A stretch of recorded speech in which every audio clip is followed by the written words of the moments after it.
when my clients first come to see me, one of the things I often ask them is, okay, well, let's say you look a year ahead. What do you want? What are we aiming at? What would your life isn't the way you want it to be. How would it look if it was the way you wanted it to be, or at least partly that way? Then we aim at that, right? And we look for impediments, psychological impediments, fears, avoidance strategies, that sort of thing, and we develop strategies and we try to move towards that, I would say, ideal. Alright, to understand the categories of myth, we'll say, we have to understand something about the nature of categorization. Now, categorization is a tricky thing, and we're going to run through some complicated ideas relatively quickly. You know, you think you put things in the same category because they're similar, but the problem is that, first of all, that's not an answer, it's just a restatement of the initial proposition, and second of all, you can put things in the same category that are by no means identical, and you often do that, and third, it's things that are similar are often also importantly different, and so picking which element of similarity, you know, like let's say you have a group of books, well, are they the same? Well, obviously no, because, well, unless they're, you know, all the same book. But the category of books is a pretty strange category because the content of the books differs completely. Well, you could still make a group of books and you pick some arbitrary element that unites them and consider that grounds to make a category. There's other categories, more scientific categories, and scientific categories tend to actually contain things that are very, very similar across multiple dimensions. Like protons are like that. As far as I can tell, there's nothing that distinguishes one proton from another, and the same with electrons. And you know, the set of triangles is like that because you can define it precisely. But most of the categories that human beings use aren't so neat, and the problem with that is that unless the categories are neat, like scientific categories, it's very difficult to investigate them scientifically. So for example, you might do research on a group of people with anxiety disorders, but the problem with that is that the anxiety disorder category is so heterogeneous that it's almost impossible to identify the commonalities across all the people who are in that category, and that's partly because the category isn't actually a scientific category. It's a hybrid category. It's a practical category. I can give you an example of that.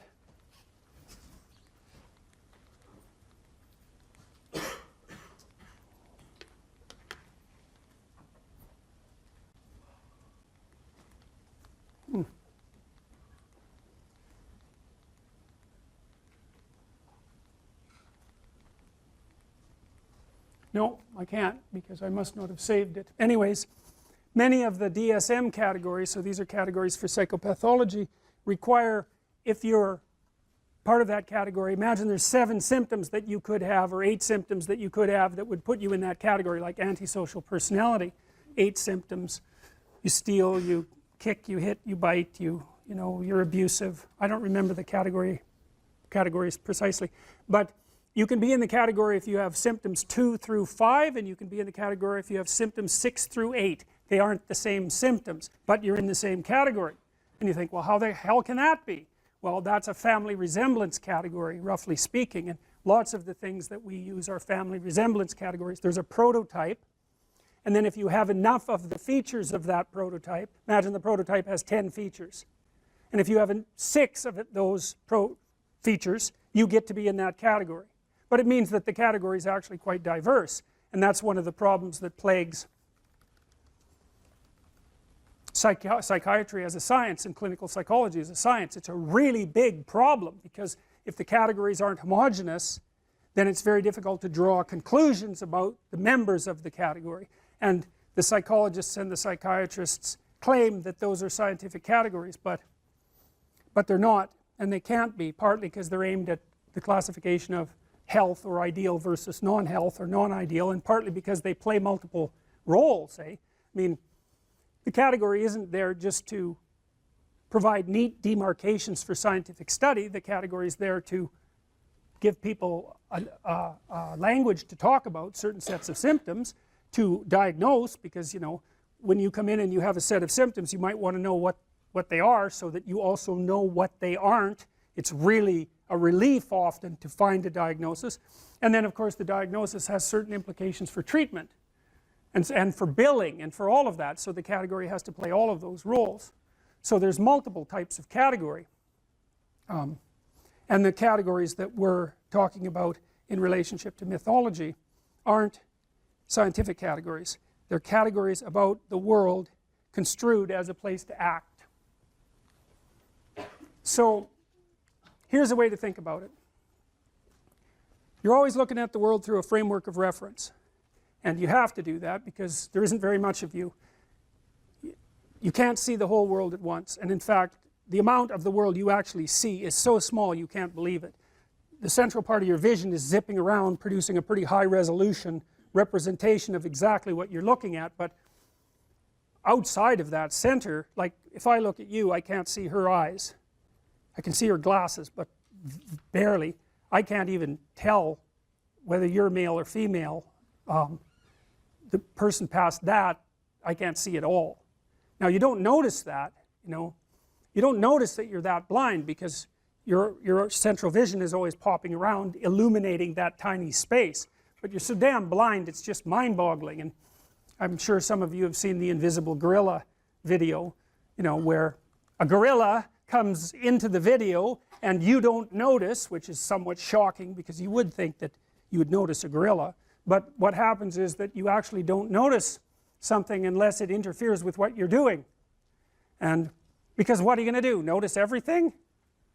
You can't do that. You can hardly notice anything. So what you do is you pick something to focus on. It's usually something that you value, because why else would you focus on it? So that means that your value system determines the direction of your perception. Bloody well think about that for a minute. That's a Buddhist idea, right? People live in a kind of illusion, and sometimes that illusion causes suffering, and they can transform the way they look at the world, and that can release them from their suffering. But the idea that you do live in an illusion, well, I don't know if it's exactly an illusion, but you certainly do live within a framework of perception that's determined by your values.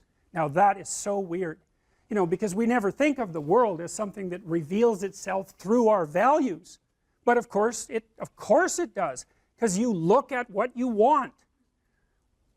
You aim at what you want, and once you've aimed, the world lays itself out for you, and that's exactly how perception works. That's why I represented it this way. You're always somewhere, that's point A, and that's somewhere in some place in some time, and you always have some notion about what you want to have happen next. You know, you're going to go to the next class, maybe you've got a plan after this. In this class you have a plan, you're hoping to learn something, I presume, and maybe you have a goal with regards to a grade, and that's nested inside your desire to get a degree, and that's nested inside your desire to be educated and to have a career and have a successful life. So attending to me at the moment, the reason you're doing that is because all of those values exist within you simultaneously, focusing your attention. And so you're attending to me and not to something else, assuming that all of you with your computers open aren't surfing the web, which you might be, but assuming that you're focusing, whatever you're focusing on is directed by what you value. And some of that can be unconscious. In fact, a lot of it is unconscious, because you know it's very difficult for you to get control of what you pay attention to. You know what that's like. You're trying to study, it's kind of a boring paper. Christ, your attention is just like everywhere, you know. Maybe you'll vacuum under the bed instead of doing reading the paper, you know. You can't get a grip on that thing, so your attention has an autonomy. And that's another psychoanalytic idea, you know, because you kind of think, well, you're in control. It's like, really? You ever try telling yourself what to do?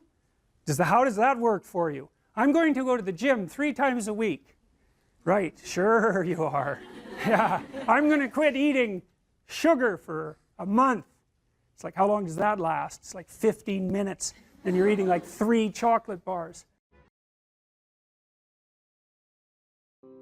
Well, one of the things that I think can be really useful, and this is also a skill that will serve you well for the rest of your life, is to start using a schedule, like a Gmail calendar.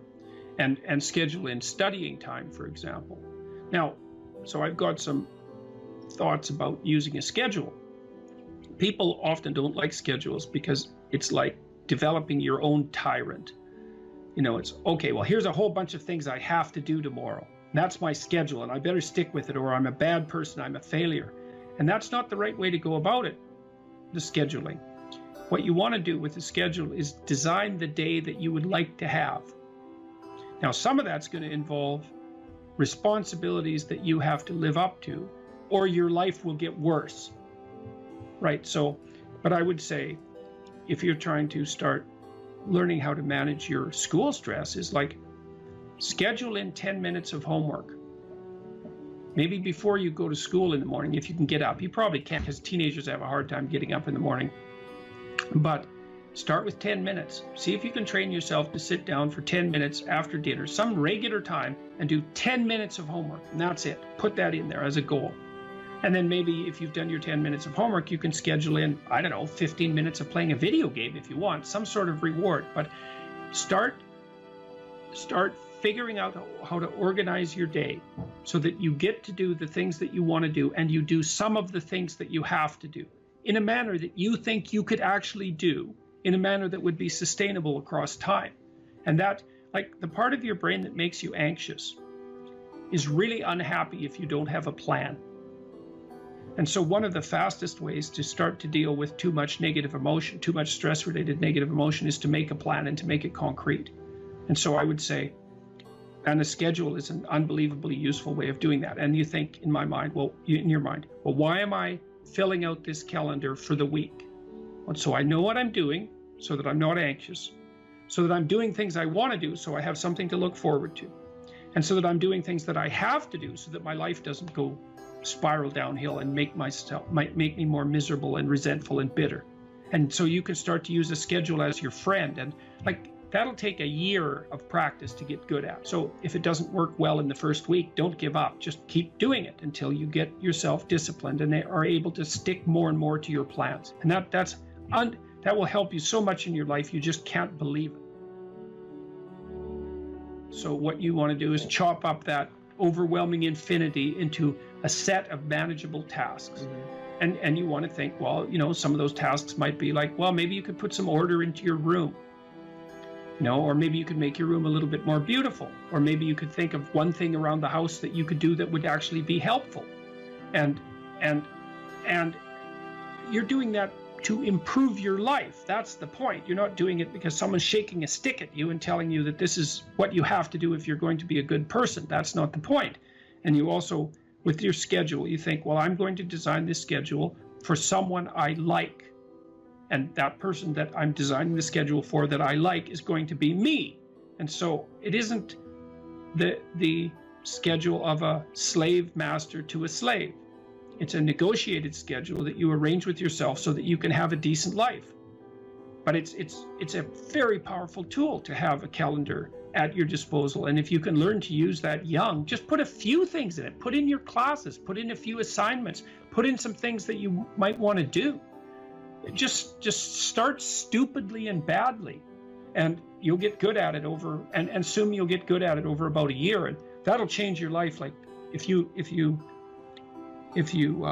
learn to listen to people, if you decide that you're not going to say things that you know to be untrue, and if you learn how to schedule your time, your life will change for the better so much that you won't believe it, and that will keep happening more and more and more and more as you get older. So it's a great thing to start practicing if you could start practicing that when you're a teenager, and you get that under control by the time you're 18, you'll be absolutely deadly. You'll be so far ahead of other people who don't do any of that you won't believe it, and that'll just you'll just continue to accrue benefits as a consequence.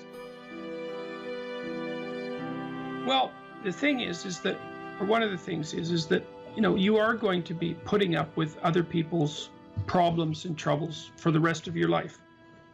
And what you want to do is live your life in a manner that makes all of that tolerable.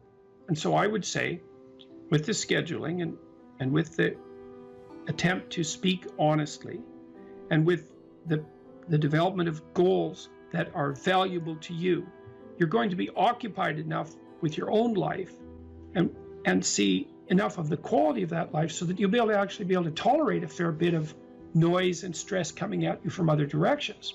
And I would also say that the more that you put yourself together in the manner that we've already discussed, the better other people will treat you, and the less unnecessary suffering and distress that you're going to encounter.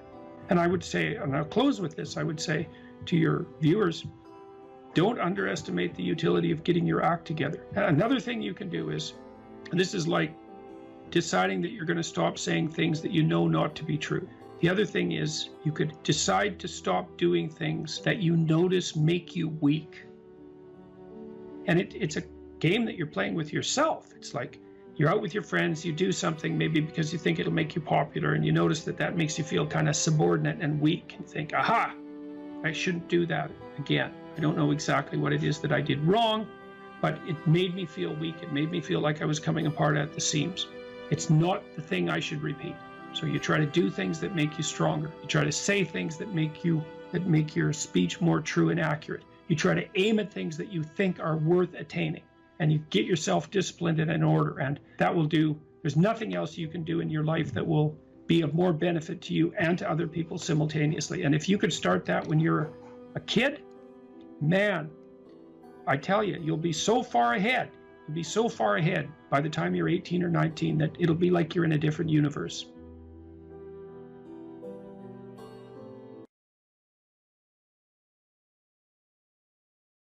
So imagine you're dealing with someone who's hoarding.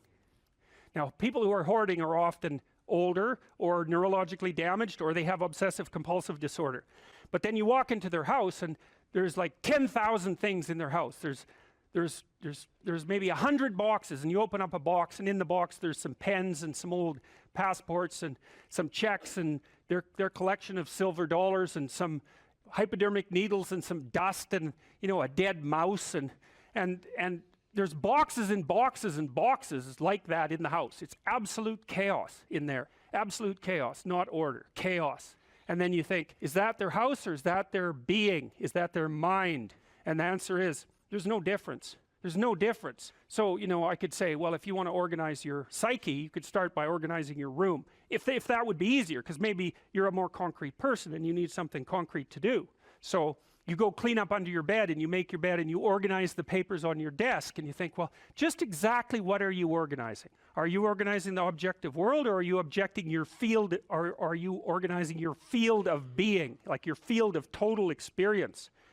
And Jung believed that, and I think there's a Buddhist doctrine that's sort of nested in there, that at the highest level of psychological integration, there's no difference between you and what you experience. Now you think, well, I can't control everything I experience, but that's no objection, because you can't control yourself anyway. So the mere fact that you can't extend control over everything you experience is no argument against the idea that you should still treat that as an extension of yourself. So you could say, well, let's say you have a long-standing feud with your brother. Well, is that a psychological problem? Is that him? Is it a problem in the objective world, or is it a problem in your field of being? And it's very useful to think that way, because you might ask, what could you do to improve yourself? Well, let's step one step backwards. The first question might be, why should you even bother improving yourself? And I think the answer to that is something like, so you don't suffer any more stupidly than you have to.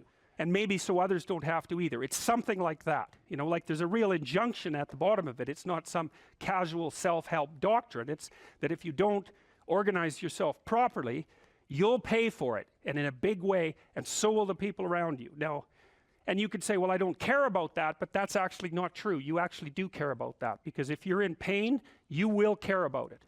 And so you do care about it, even if it's just that negative way, you know. It's very rare that you can find someone who's in excruciating pain who would ever say, well, it would be no better if I was out of this. It's sort of, pain is one of those things that brings the idea that it would be better if it didn't exist along with it. It's incontrovertible. So you get your act together so that there isn't any more stupid pain around you than necessary. Well, so then the question might be, well, how would you go about getting your act together? And the answer to that, and this is a phenomenological idea too, it's something like, look around for something that bothers you and see if you can fix it. So now you think, well, let's say you go into you can do this in a room. It's quite fun to do it just when you're sitting in a room, like a room, maybe your bedroom. You can sit there and just sort of meditate on it and think, okay, if I wanted to spend 10 minutes making this room better, what would I have to do? And you have to ask yourself that, right? It's not a command, it's like a genuine question. And things will pop out in the room that you like, there's a stack of papers over there that's kind of bugging you, and you know that maybe little order there would be a good thing, and you haven't, there's some rubbish behind your computer monitor that you haven't attended to for like 6 months, and the room would be slightly better if it was a little less dusty and the cables weren't all tangled up the same way. And like, if you allow yourself just to consider the expanse in which you exist at that moment, there'll be all sorts of things that'll pop out in it that you could just fix. And I might say, well, if you were coming to see me for psychotherapy, the easiest thing for us to do first would just be to get you to organize your room. You think, well, is that psychotherapy? And the answer is, well, it depends on how you conceive the limits of your being. And I would say, start where you can start. If something announces itself to you, which is a strange way of thinking about it, as in need of repair, that you could repair, then hey, fix it. You fix 100 things like that, your life will be a lot different. I often tell people too, fix the things you repeat every day, because people tend to think of those as trivial, right? You get up, you brush your teeth, you have your breakfast, you have your routines that you go through every day. Well, those probably constitute 50% of your life. And people think, well, they're mundane, I don't need to pay attention to them. It's like, no, that's exactly wrong. The things you do every day, those are the most important things you do. Hands down. All you have to do is do the arithmetic. You figure it out right away. So 100 adjustments to your broader domain of being, and there's a lot less rubbish around, and a lot fewer traps for you to step into. And so that's in keeping with Jung's idea about erasing once you've got your mind and your emotions together, and once you're acting that out, then you can extend what you're willing to consider yourself and start fixing up the things that are part of your broader extent. Now, sometimes you don't know how to do that. So you might say, imagine you're walking down Bloor Street and there's this guy who's like alcoholic and schizophrenic and has been on the streets for 10 years. He sort of stumbles towards you and, incoherently mutters something. That's a problem. And it would be good if you could fix it, but you haven't got a clue about how to fix that. You just walk around that and go find something that you could fix, because if you muck about in that, not only is it unlikely that you'll help that person, it's very likely that you'll get hurt yourself. So, just because while you're experiencing things announce themselves as in need of repair, doesn't mean that it's you right then and there that should repair them. You have to have some humility. You don't walk up to a helicopter that isn't working and just start tinkering away with it. You have to stay within your domain of competence. But most of the time, if people look at their lives, it's a very interesting thing to do. I like the idea of the room, because you can do that at the drop of a hat. You go back to where you live and sit down and think, okay, I'm going to make this place better for half an hour. What should I do? And you have to ask, and things will just pop up like mad. And it's partly because your mind is a very strange thing. As soon as you give it an aim, a genuine aim, it'll reconfigure the world in keeping with that aim. That's actually how you see to begin with. And so if you set it a task, especially, you have to be genuine about it, which is why you have to bring your thoughts and emotions together, and then you have to get them in your body so you're acting consistently. You have to be genuine about the aim, but once you aim, the world will reconfigure itself around that aim, which is very strange. And it's technically true. The best example of that, you have all seen this video where you watch the basketballs being tossed back and forth between members of the white team versus the black team, and while you're doing that, a gorilla walks up into the middle of the video and you don't see it. It's like, if you thought about that experiment for about 5 years, that would be about the right amount of time to spend thinking about it, because what it shows you is that you see what you aim at. And that, man, if you can get one thing through your head as a consequence of even being in university, that would be a good one. You see what you aim at. And so, because one inference you might draw from that is, Be careful what you aim at, right? What you aim at determines the way the world manifests itself to you. And so if the world is manifesting itself in a very negative way, one thing to ask is, are you aiming at the right thing? Now, you know, I'm not trying to reduce everybody's problems to an improper aim. People get cut off at the knees for all sorts of reasons. You know, they get sick, they have accidents. There's a random element to being, that's for sure. And so you don't want to take anything, even that particular phrase, too far.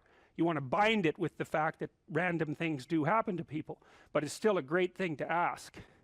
Okay, so Rogers was a phenomenologist, and he was interested in, he didn't start his philosophy from the perspective of subject versus object, or from the idea of psyche, like sort of inside you, your mind with its layers. That's not how he looked at it.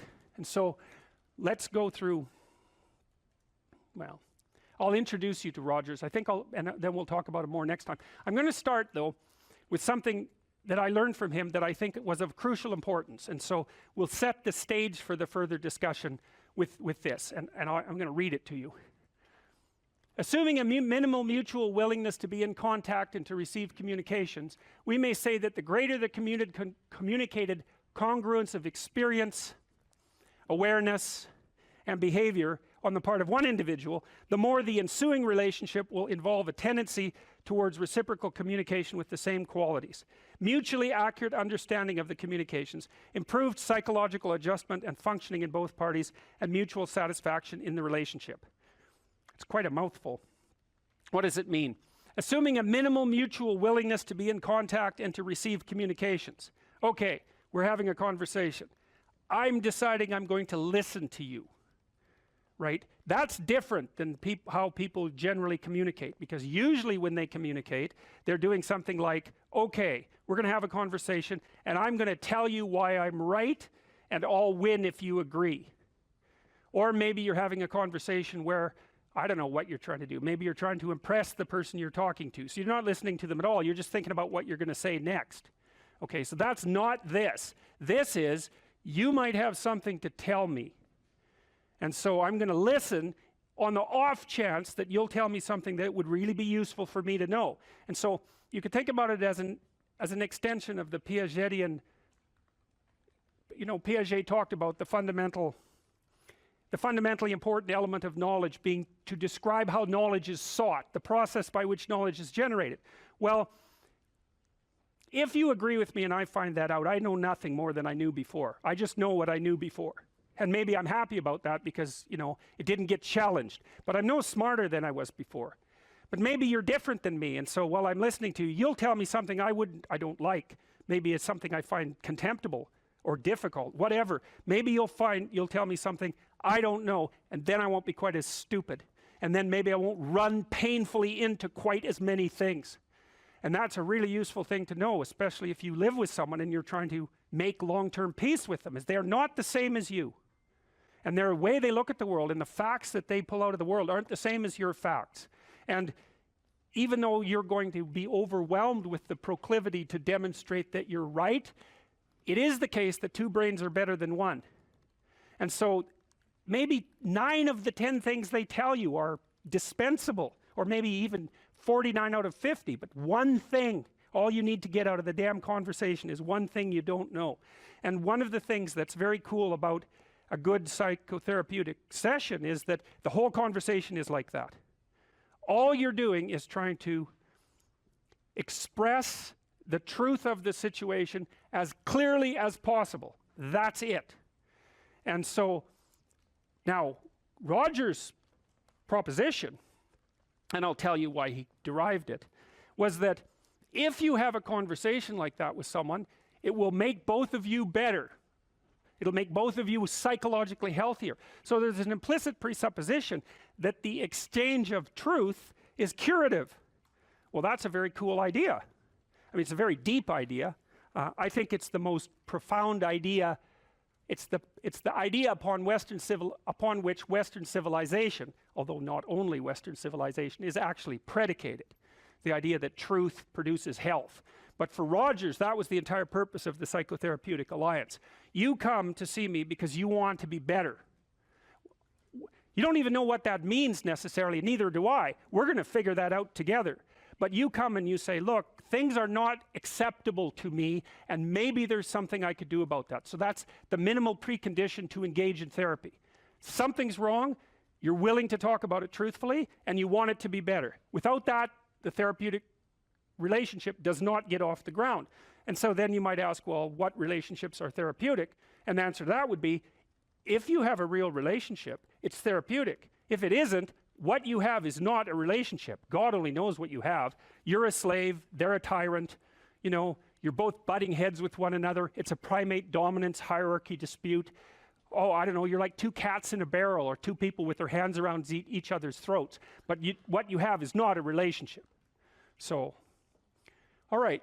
We may say that the greater the communicated congruence of experience, awareness, and behavior on the part of one individual, that's a reference to the same idea that I was describing with regards to Jung. So let's say you come and talk to me and you want things to go well. Well, I'm going to have to more or less be one thing, because if I'm all over the place, you can't trust any continuity in what I say. There's no reason for you to believe that I'm capable of actually telling you, I'm capable of expressing anything that's true. So the truth is something that emerges as a consequence of getting yourself lined up and beating all the, what would you call, all the impurities out of your soul. So then I learned about Piaget, and Piaget had some very interesting ideas, and I think I've told you already what Piaget was up to. He wasn't a developmental psychologist. He didn't even regard himself as a psychologist. He wanted to reconcile science and religion. That's what he was doing through his entire bloody life, because it drove him crazy when he was an adolescent. And he didn't think that he would be able to survive unless he could bring those two things together. So he's working on the same problem. And so one of the things that Piaget, who was very prone to observation, he was an ethologist of human beings. That's a good way of thinking about it. An ethologist is a scientist who studies animals by watching their behavior rather than studying them under laboratory conditions. And he got very interested in the spontaneous emergence of morality in the play of children. And it was so smart, that idea that, you know, when kids come together and unify themselves towards a particular goal, so in play, that a morality emerges out of that. And that morality, and I've mentioned this before, there's a morality in game 1, there's a morality in game 2, there's a morality in game 3. What's common across all those moralities is a meta-morality. And so the meta-morality emerges from the particular moralities that are embedded in particular cooperative situations. We could say cooperative and competitive situations. You can expand that out biologically to some degree to the idea of the dominance hierarchy, right? Every social animal, and even many animals who aren't social, are embedded in a dominance hierarchy. The dominance hierarchy has a structure, or we couldn't call it a dominance hierarchy. Dominance hierarchy A, B, C, D, E, thousands of them across thousands of years. You extract out from all of them what's central to all of them. That's the pyramid of value. What question do you need answered about the pyramid of value? What's at the top? Because that's the ideal. That's the eye at the top of the pyramid, or the golden Buddha in the lotus. It's the same thing. It's the same thing as the crucifix, paradoxically enough. And it has to do with something like the voluntary acceptance and therefore transcendence of suffering. It's something like that. These are not arbitrary ideas. They're deeply, that's my case anyways, they're deeply, deeply, deeply rooted in biology and culture. They're as deeply rooted in biology as the dominance hierarchy is rooted in biology. And we already know the answer to that. The dominance hierarchy has been around for 350 million years. It's a long time. You don't get to just brush that off and say, well, morality is some sort of second order cognitive problem. It's like, no, it's not. I mean, I can tell you something about its instantiation in your nervous system. You have a counter at the bottom of your brain that keeps track of where you are in terms of your status. And it bloody well regulates the sensitivity of your emotions. So if you're at the bottom of the hierarchy, barely clinging on to the world, everything overwhelms you. And that's because you're damn near dead. And so everything should overwhelm you. You've got no extra resources. Any more threat, you're sunk. So you become extremely sensitive to negative emotion and maybe also impulsive, so that you grab while the grabbing's good. And if you're nearer the top in the dominance hierarchy and your counter tells you that, then your serotonin levels go up, you're less sensitive to negative emotion, you're less impulsive, you live longer, like everything works in your favor. Your immune system functions better, and you're oriented at least to some degree towards the medium and long-term future. And you can afford that because all hell isn't breaking loose around you all the time. And so then the question is there a way of being that increases the probability that you're going to move up dominance hierarchies? Well, that doesn't seem to be a particularly provocative proposition, unless you think that it's completely arbitrary and random, and that you can think that if you want, but I don't think there's any evidence for that whatsoever. I mean, we certainly have, even for sexual selection, we impose criteria. They're not random and arbitrary. So, okay, so back to Jung. So what was Jung trying to do? Well, he was trying to see, Jung believed that once we had stopped populating the cosmos with gods, that they went inside. That's a good way of thinking. Well, think about it this way. You know, an archaic person looks at the sky and uses his imagination to populate the sky. What's the sky? Well, it's the constellations. It's the domain of the gods. Well, why? Well, because the gods are what are out there beyond your understanding. Well, that's what you see when you look up at the sky. So you populate the night sky with figures of your imagination. So the gods are the things that you broadcast out of your imagination and see spread over the world. It's like the contents of your unconscious are manifesting themselves when you encounter the unknown. It's exactly what it is. That's exactly how else could it be, right? You're projecting your fantasy onto what you don't understand. That's how you start to cope with what you don't understand. You populate the unknown with deities. Where did they come from? They came from your imagination. Well, what happens when you take them out of the world? Do they disappear? No. They just go back into your imagination. So that's where Jung dug down to find them. That's the same motif as rescuing your dead father or rescuing your father from the belly of the whale. It's the same idea, is that the corpses of the gods inhabit your imagination. So where do you go if you need to revivify them? You go into your imagination. And that's exactly what Jung did. And I mean, this is no secret. If you read Jung, he tells you that's what he did. He tells you that's why he did it. It's not an interpretation on my part. Well, so then the question is, what's down there? Is it just mess and catastrophe? Or is there something in it that's patterned? Well, Jung's proposition was that you rediscover the great archetypes that guide human being by investigating the structure of your imagination. When he thought about the imagination, in some sense, at least in part, as a manifestation of your biology. Well, yes. What else would it be? You know, and I told you that story about my nephew, I believe, right? About him running around as a knight and then going off to have a combat with the dwarves and the dragons. It's like, well, where did that come from?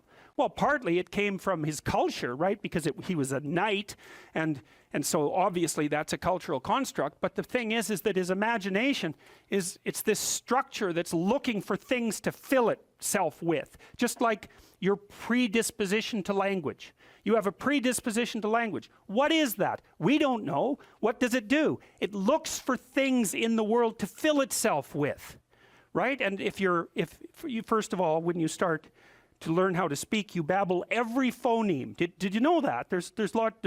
If I was learning to speak an Asian language, there would be phonemes I couldn't pronounce, and vice versa.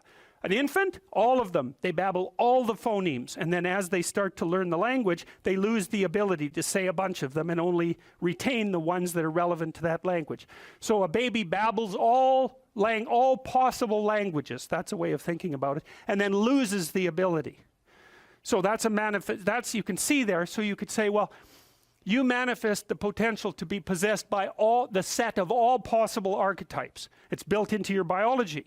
And then as you're enculturated in your own culture, the set of archetypes that manifest themselves in that culture are the ones that you pull in for your own use. So my nephew's running around like a knight. Well, you know, if he would have been born in the middle of the Amazon, he would have been running around with a bow and, you know, a poisoned arrow and a bow. It's the same thing. It's the same idea. It's just trapped out in different cultural dress. And his little imagination was trying to solve the problem. How do you deal with the unknown? Well, what's the unknown? It's these little devils that keep biting, jumping up on you and biting you, and they come out without end. So just killing them, it's like cutting the head off the Hydra, right? 7 more grow. Well, what the hell good is it to solve one problem when there's just a bunch more problems that are going to come after you? And that's everyone's question. That's the ultimate question of nihilism, right? Why bother solving a problem if all that's going to happen is that 20 more problems are going to come your way? Why not just give up and die? Well, right, it's a good question. It's a good question, right? Is the suffering so intense that the whole game should just be brought to an end? That's another fundamental question of existence. And people who've become truly malevolent answer that question in the affirmative. They say, it's too much, we should destroy it. Now, I wouldn't say they're precisely doing it only for humanitarian reasons, but you have to understand and appreciate the logic. It's not irrational. That's the other thing. It's not irrational to work for the destruction of being. It's not irrational. In fact, it might be the most rational thing you could come up with. Depends on your initial set of presuppositions. So, Jung, down into the belly of the beast, so to speak, to see what lurks in the imagination. He sees the birthplace of archetypal ideas. Well, what are archetypal ideas? They're patterns of, you could think about them as representations of patterns of adaptive behavior. And so then you might ask, well, where did they come from? Well, that's part of what I've been trying to teach you about. They evolved, as far as I can tell, right? They evolved collectively, is that our society, and this is the dominance hierarchy idea. Dominance hierarchies set themselves up as a matter of course. They're the standard way that animals organize themselves in a territory. Well, okay, human beings are watching those dominance hierarchies since we became self-aware, thinking, what the hell are we up to? What the hell are we up to? And there's a question that lurks in there. What constitutes acceptable power? What constitutes acceptable sovereignty? Who should lead? Who should rule? What should be at the top? Well, we talked about that. The Mesopotamians figured that out. Speech and vision. That's Marduk. Speech, vision, and the willingness to confront the terrible unknown. That's what should rule. Well, what? Is that an arbitrary idea, or is that a great idea? How could it be any other way? Well, that's what human beings are like. And I don't think that you can read the Mesopotamian story and understand the reference, which isn't an easy thing to do, and fail to draw that conclusion. Marduk has eyes all the way around his head. He speaks magic words. He goes off to fight Tiamat, the dragon of chaos. Well, what's that? That's the reptilian predator that lurks in the unknown. Well, is any of that, is there anything about any of that that stands in opposition to what you would presume if you were just analyzing our situation from a purely biological perspective? We're prey animals, we're predators. We've been threatened by reptiles forever. Why wouldn't we use the predator that lurks in the dark forest or the water as a representative of the unknown? Why wouldn't we harness that circuitry?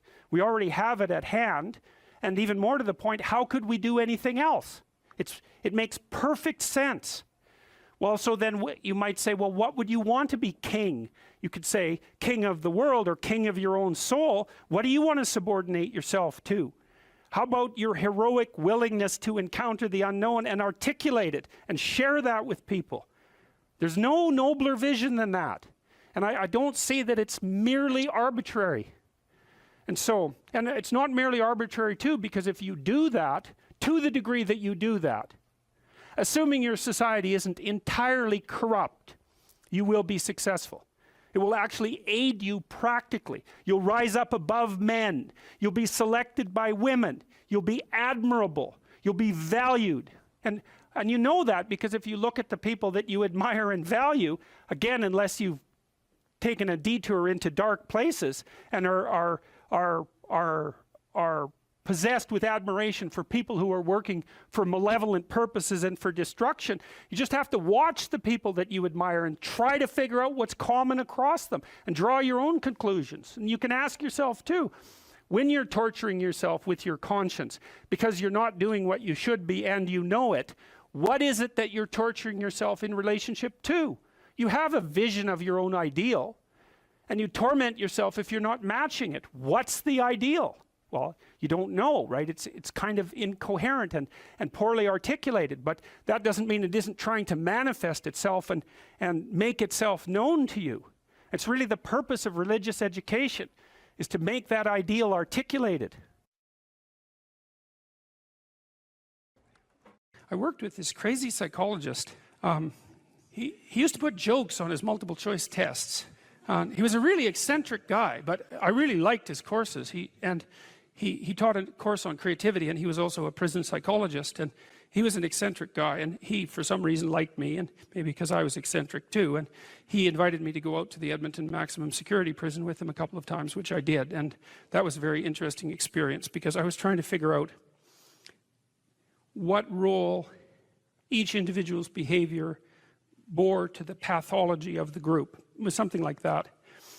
And I went out there and I met a little guy, smaller than me. I was a little bigger by then. And he was a pretty innocuous guy. And what had happened was I was out in this gymnasium. It looks like a high school, a prison, which is really quite telling in my estimation. And there were all these like monsters in there, weightlifting, and like they were monsters. I remember one guy who was tattooed everywhere, and he had like a huge scar running down the middle of his chest. It looked like someone had hit him with an axe, and you know, and I was in there, and I had this weird cape that I used to wear that I bought in Portugal, and some boots that went along with it. And yeah, it was like an 1890s Sherlock Holmes cape, and it was really like it was from the 1890s because this little village was up on a hill. It was a walled city on a hill, and they sold these things, and I don't think they'd changed the style since 1890, and so I thought they were really cool, and so I was wearing that, which wasn't perhaps the most conservative garb to don if you're going to go to a maximum security prison. So anyways, I was in the gymnasium, and the psychologist left. And God only knows, I mean, that's what he was like. And all these guys came around me, you know, and they were offering to trade their prison clothes for my cape. And it was, it was like, I was being made an offer I couldn't refuse, you know, and so I didn't really know what to do. And then this little guy said something like, that the psychologist sent me to come and take you away or something like that. And so I thought, well, better this little guy than all these monsters. So we went outside the gym through some doors, like school doors. We went outside the gym into the exercise yard, I guess, and we were wandering along, and he was talking to me, and he seemed like a kind of an innocuous guy. And then the psychologist showed up at the door and motioned us back, and so, which was kind of a relief. And so I went into his office, and he said, you know that guy that you walked out in the yard with? And I said, yeah. He said, he took two cops one night, and he had them kneel down, and while they were begging for their lives, he shot them both in the back of the head. And I thought, see, the thing that was so interesting was that he was so innocuous, right? Because what you'd hope is that someone like that would be very much unlike you, let's say, and certainly wouldn't be like someone innocuous that you'd met. What you'd want is that the guy would be like, you know, half werewolf and half vampire, so you could just tell right away that he was a cold-blooded killer. But no, he was this sort of ineffectual little guy who was certainly not ineffectual if you gave him a revolver and the upper hand. And so that made me think a lot about the relationship between being innocuous and being dangerous. And then another thing happened. I met another guy out there, and then a week or two later I heard that he and a friend of his had held another guy down and pulverized his left leg with a lead pipe, like just pulverized it. And the reason for that was that they thought that he was a snitch, and maybe he was. And that time I did something different. Instead of being shocked and horrified by that, although I certainly was, I thought, how in the world could you do that? Because I didn't think I could do that. I thought that there was a qualitative distinction between me and those people. And so I spent about 2 weeks trying to see if I could figure out under what conditions I could do that. Like what kind of psychological transformation I would have to undergo to be able to do that. And So that was a meditative exercise, let's say. And it only took about 10 days for me to realize that not only could I do that, that it would be a hell of a lot easier than I thought it would be. And that's sort of where that wall between me and what Jung described as the shadow started to fall apart. And that also was very useful because I started to treat myself as a somewhat different entity, because I hadn't been aware up to that point, you know, because I thought I was a good guy. And there's no reason for me to think that, because you're not a good guy unless you've really made a bloody effort to be a good guy. You're just not. It's not easy. And so you're probably a moderately bad guy. And that's a long ways from being an absolutely horrible guy, but it's also a long ways from being a good guy. And so, but I had a little more respect for myself after that, because I also understood that there was a monstrous element to the human psyche that you needed to respect. And that was part of you, that you should regard yourself in some sense as a loaded weapon. It's very useful around children to regard yourself as a loaded weapon, because around children you are a loaded weapon. And the terrible experiences that many children have with their parents are testament to that. It's very helpful for people to hear that they should make themselves competent and dangerous and take their proper place in the world. Competent and dangerous? Mm-hmm. Why dangerous? Because it's the alternative to being weak. And weak is not good. The people who shoot up the high schools, they're weak. They're weak. How is it good to be dangerous? Because it makes you formidable. And life is a very difficult process. And you're not prepared for it unless you have the capacity to be dangerous. That doesn't mean that you should be cruel. It doesn't mean any of that. There's a statement in the New Testament, the meek shall inherit the earth. But the meek isn't well translated. It means something more like, those who have swords and know how to use them but keep them sheathed will inherit the world. That's a way better way of thinking about it. You have to be powerful and formidable and then peaceful, in that order. And that's not the same as being naive and weak and harmless, which is what young men are being encouraged to be. It's like, that's a very bad idea. It's a very bad idea. Because naive, weak, and harmless means that you can't withstand the tragedies of life. You can't bear any responsibility. You'll end up bitter. And when you get bitter, then you get dangerous. But one thing I'm not getting, there's a big difference between letting people do something for themselves and saying men should be dangerous. By dangerous, that implies I should be ready to threaten someone, to hurt somebody. No, you should be capable of it. But that doesn't mean you should use it. There's nothing to you otherwise. Like, if you're not a formidable force, there's no morality in your self-control. If you're incapable of violence, not being violent isn't a virtue. People who teach martial arts know this full well, right? If you learn a martial art, you learn to be dangerous, but simultaneously you learn to control it. Both of those come together. And the combination of that capacity for danger and the capacity for control is what brings about the virtue. Otherwise you confuse weakness with moral virtue. I'm harmless, therefore I'm good. It's like, no. That isn't how it works. That isn't how it works at all. If you're harmless, you're just weak. And if you're weak, you're not going to be good. You can't be, because it takes strength to be good. It's very difficult to be good. People are afraid of the truth because often if you reveal it, it causes conflict in the moment. Telling the truth is definitely an adventure. Seeking for sure, but also telling. Another way of going about it is to just say what you think and see what happens. That's an adventure, because you don't know what the outcome is going to be. So look, there's this old idea that it's necessary to have faith in the truth. And so here's a way of thinking about that. Someone asks you a question and you might think, well, here's the outcome I want, and so here's how I'm going to answer that question. So that's one way of approaching it. But another way of approaching it is, you ask me a question, I'm going to think about the answer, and I'm just going to tell you what I think. And it doesn't matter what the outcome is, because I'm willing to see what the outcome will be, predicated on the idea that there isn't a better outcome than the one that truth produces. Even if it's harsh and terrible in the short term, and sometimes it is, it's like there isn't a better way of doing it. Now, you might say, well, how do you know that? And the answer is, well, I don't know that. That's why it's an article of faith, because I believe, and I believe this deeply, the being that you produce as a consequence of telling the truth is good, by definition, even though it's harsh and often uncomfortable, because you get in trouble.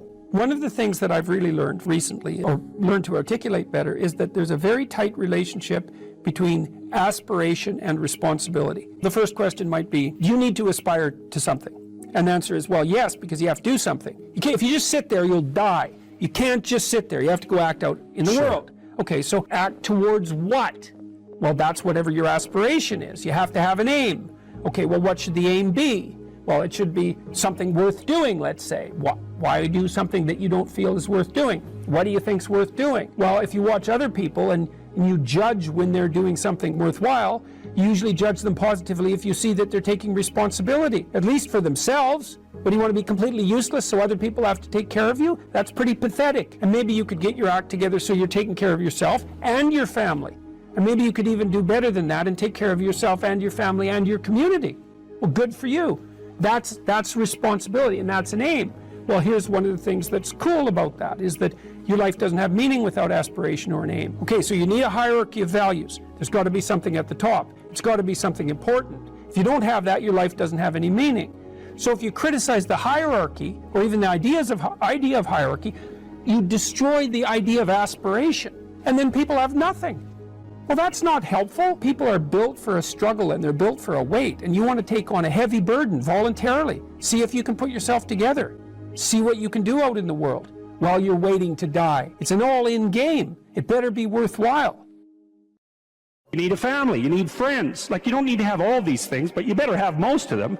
Family, friends, career, educational goals, plans for, time outside of work, attention to your mental and physical health, etc. That's what life is about. And if you don't have any of those things, well, then all you've got left is misery and suffering. So that's a bad deal for you. So, number one, specify your damn goals, because how are you going to hit something if you don't know what it is? That isn't going to happen. And often people won't specify their goals too, because they don't like to specify conditions for failure. So if you keep yourself all vague and foggy, which is real easy, because that's just a matter of not doing as well, then you don't know when you fail. And people might say, well, I really don't want to know when I fail because that's painful, so I'll keep myself blind about when I fail. That's fine, except you'll fail all the time then. You just won't know it until you've failed so badly that you're done. And that can easily happen by the time you're 40. You would like to be productive and have a good life, and that's how you make the schedule. It's like, and then you look at the day and you think, well, if I had that day, that'd be good. Great, and you're useless and horrible, so you'll probably only hit it with about 70% accuracy, but that beats the hell out of 0, right? And if you hit it even with 50% accuracy, another rule is, well, aim for 51% the next week, or 50.5% for God's sake, because you're going to hit that position where things start to loop back positively and spiral you upward. So that's one way that you can work on your conscientiousness, is to plan a life you'd like to have. And you do that partly by referring to social norms. That's more or less rescuing your father from the belly of the whale. But the other way you do that is by having a little conversation with yourself about, as if you don't really know who you are, because you know what you're like. You won't do what you're told. You won't do what you tell yourself to do. You must have noticed that. It's like you're a bad employee and a worse boss, and both of those work for you. You don't know what you want to do, and then when you tell yourself what to do, you don't do it anyways. But, my point is that you have to understand that you're not your own servant, so to speak. You're someone that you have to negotiate with. And you're someone that you want to present the opportunity of having a good life to. And that's hard for people, because they don't like themselves very much. They're always like cracking the whip and then procrastinating, and cracking the whip and then procrastinating. And it's like, God, it's so boring and such a pathetic way of spending your time. And you know what that's like, because you probably waste like 6 hours a day. What you do now is going to multiply its effects in the future. And you need to know what your damn time is worth. One of the things you should be asking yourself is, when you spend an hour, was that, well, would have I paid someone $50 to have had that hour? And if the answer is no, it's like, well, maybe you should do something else with your time. And it depends on whether or not you think that your time's worthwhile. But the funny thing about not assuming that is, if you assume your time isn't worthwhile, what happens is you don't just sit around sort of randomly in a state of responsibilityless bliss. What you do is you suffer existentially. Someone who is incapable of cruelty is a higher moral being than someone who is capable of cruelty. And I would say, and this follows Jung as well, that that's incorrect, and it's dangerously incorrect, because if you are not capable of cruelty, you are absolutely a victim to anyone who is. And so part of the reason that people go watch anti-heroes and villains is because there's a part of them crying out for the incorporation of the monster within them, which is what gives them strength of character and self-respect, because it's impossible to respect yourself until you grow teeth.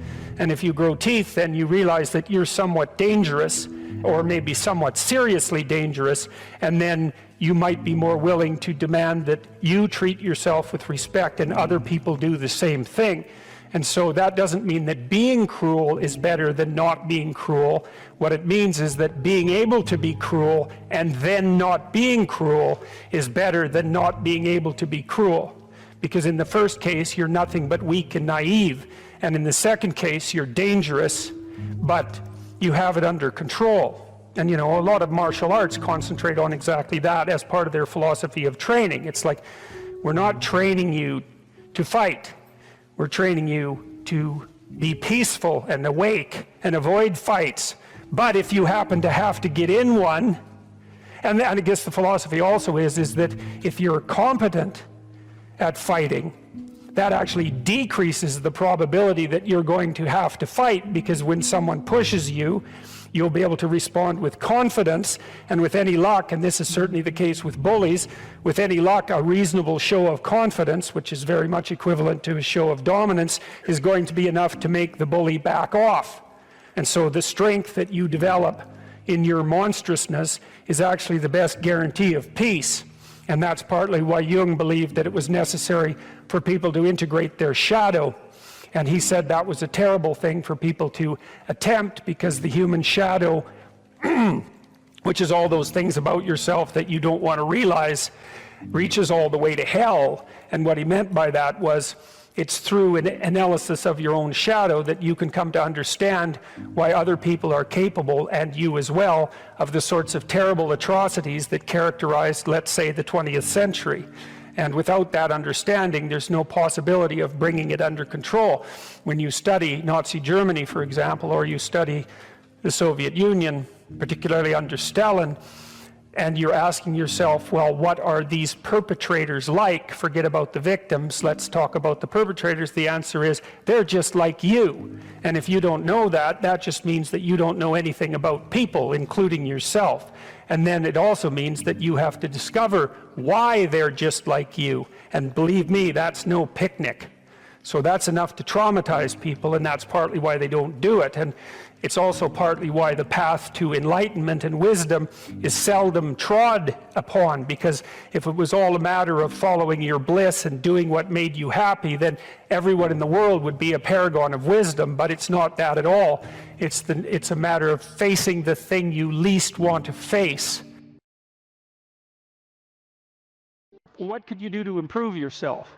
Well, let's step one step backwards. The first question might be, why should you even bother improving yourself? And I think the answer to that is something like, so you don't suffer any more stupidly than you have to. Accept responsibility for the catastrophe of your life. And that way you transcend it. And there's an unbelievably hopeful message in there. And the message is, you're actually strong enough to do that. You just don't know it. And you won't find out till you do it. You can't find out till you do it. But if you did it, you'd find out that it was true. Bargain with the future. Wow, that's just, what an idea that is. You know, it's so unlikely. It's a massive risk. It's the ultimate in risks, right? You have to be willing to lose your life in order to find it.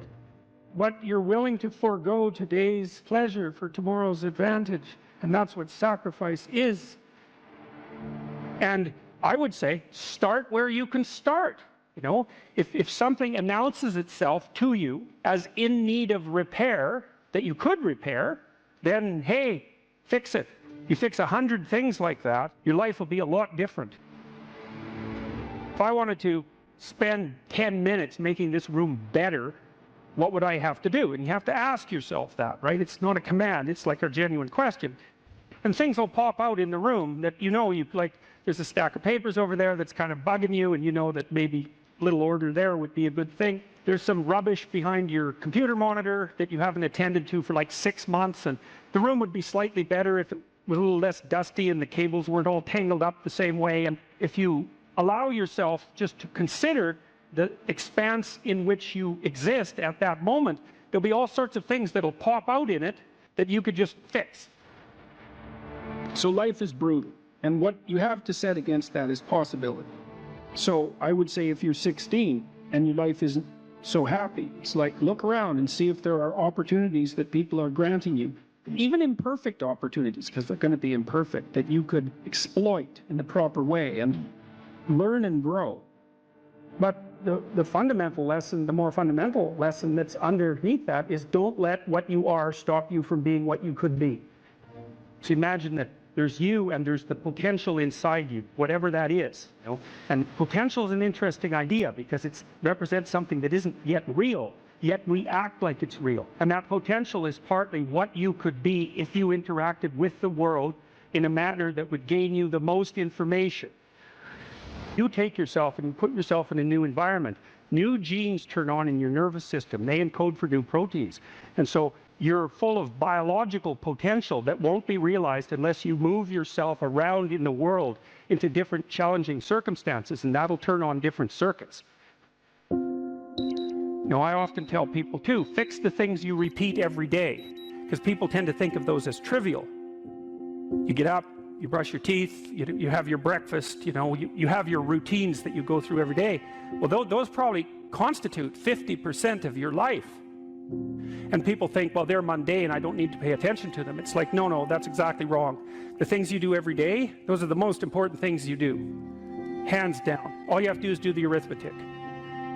You figure it out right away. So 100 adjustments to your broader domain of being, and there's a lot less rubbish around and a lot fewer traps for you to step into. Once you've got your mind and your emotions together, and once you're acting that out, then you can extend what you're willing to consider yourself and start fixing up the things that are part of your broader extent. While you're experiencing things announce themselves as in need of repair, doesn't mean that it's you right then and there that should repair them. You have to have some humility. You don't walk up to a helicopter that isn't working and just start tinkering away with it. You have to stay within your domain of competence. But most of the time, if people look at their lives, it's a very interesting thing to do. I like the idea of the room, because you can do that at the drop of a hat. You go back to where you live and sit down and think, okay, I'm going to make this place better for half an hour. What should I do? And you have to ask, and things will just pop up like mad. And it's partly because your mind is a very strange thing. As soon as you give it an aim, a genuine aim, it'll reconfigure the world in keeping with that aim. That's actually how you see to begin with. And so if you set it a task, especially, you have to be genuine about it, which is why you have to bring your thoughts and emotions together, and then you have to get them in your body so you're acting consistently. You have to be genuine about the aim, but once you aim, the world will reconfigure itself around that aim, which is very strange. And it's technically true. And so I think that you can, in fact, decide to take on the load that's optimally meaningful if you want, and then you get to have your cake and eat it too. You're on the pathway to continual incremental improvement. You only have to burn off a feather at a time instead of having the whole bloody thing burst into flames. It's a constant source of renewal. And there's an idea that to be renewed, you have to drink the water of life. That's an old mythological idea.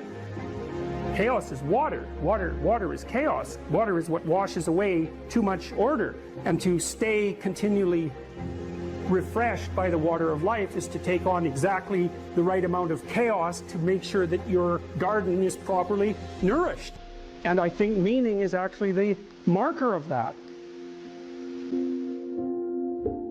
You don't choose your interests, they choose you. And that's really worth thinking about too, man, because, it's really hard to get interested in something you're not interested in, even if you know there's a good reason for it. You're studying for an exam, you find the material boring, anything will be more interesting than the study. Even though you know that that's what you need to do, you can't voluntarily grab yourself by the scruff of the neck, let's say, and shake yourself and say, sit down and concentrate. Your mind will just go everywhere. But then if you're interested in something, and even if it's something you shouldn't be interested in, because that happens all the time, then it's like you're a laser focused, man. You can pay attention forever. You can work until you're exhausted. You won't even notice it, and you remember everything. It's like, okay, if you can't control your interest, what does?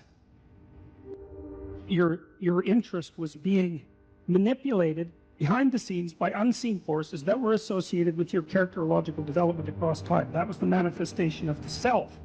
So the self is this, the potential you, let's say. And the way it operates in the present is by gripping your interest and directing it somewhere. And that's part of the instinct of self-realization. It's a mind-boggling idea, man. Really is. The potential that you are has to manifest itself somehow in the here and now. It has to. And what better way than by directing your attention? You know, it's like, it seems like this might be useful for you. Maybe you get attracted to this person. Maybe you admire this person. That happens with kids a lot. They'll admire someone and then copy them. And you can see that that's obviously part of their developmental progression, right? It's a form of hero worship, but kids are very imitative and they hero worship at the drop of a hat. And so they're entranced by the next stage of development. And if they see someone who embodies that, especially if it's in the zone of proximal development, it's something they could achieve, stretching a bit. They find someone who embodies that next stage of development, and then they start to imitate them and act like them. Well, adults are no different. We're no different. We do it at a perhaps more abstract and sophisticated level.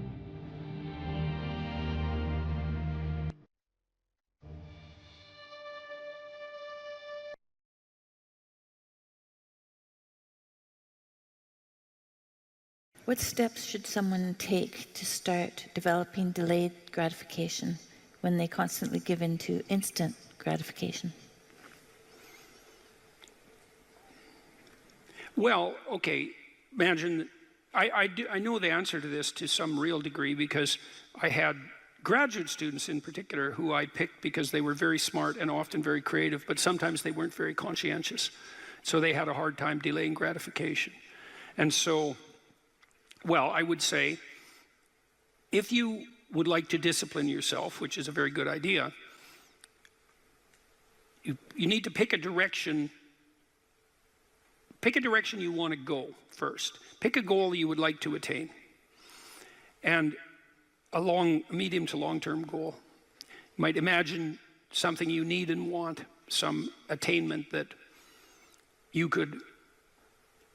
would motivate, whose pursuit would motivate you. And you can ask yourself that. It's a good question to ask yourself in general, you know. It is a very good question to ask yourself is, if you could have what you needed and wanted, what would that be? And that's a meditative question. You don't want to force an answer out of yourself. You want to ask yourself that like you would ask someone else. If I could have what I wanted, what would that look like? And you can ask yourself that in a more differentiated way. If I could have the relationship that I needed and wanted, if I could have the friendships, if I could have the job or career, if I could have the educational pathway, if I could adopt civic responsibility in an optimized manner, if I could engage in some creative enterprise, if I took care of myself properly, if I regulated my susceptibility to temptations, what would that look like if it was optimized? And then that sets you up a goal that has some motivational force. This is worth doing. And then you might find, well, you don't do it anyways. And then I would say, well, that's because you're biting off more than you can chew.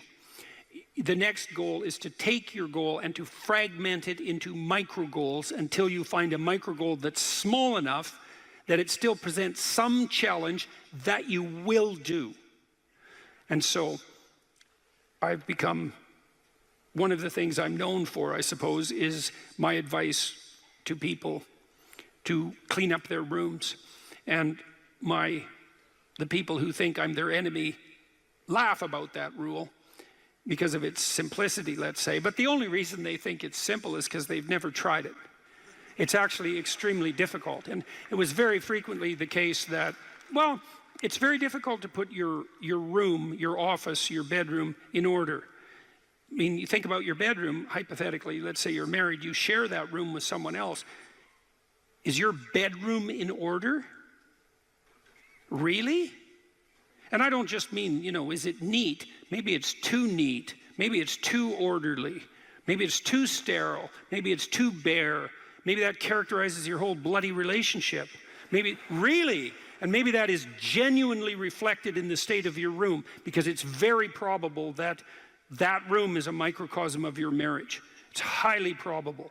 And so what that would mean is to organize that room would require the organization of your marital life, not least because if you want to put that room in order, you're going to have to negotiate with your wife about how that's going to be done. And while you're making that negotiation, even in relationship to the micro details, you're going to encounter almost everything that's wrong with your relationship. And so, you know, you might ask yourself when you walk into your bedroom, I hate this bedroom. It's like, you should really think that through. And then you need to think through what you would need to do so that you love that room. Or even more complexly, so that you both loved it. Because that's a tough thing to attain, boy. Because you're going to have differences in taste, you're going to have differences in orderliness. There's all sorts of things that you're going to have to negotiate in order to make that room you both inhabit jointly desirable. Anyways, you set yourself a goal. Ask yourself what goal you want to set. And then break the goal down into steps that are small enough so that even someone as pathetic as you could manage them.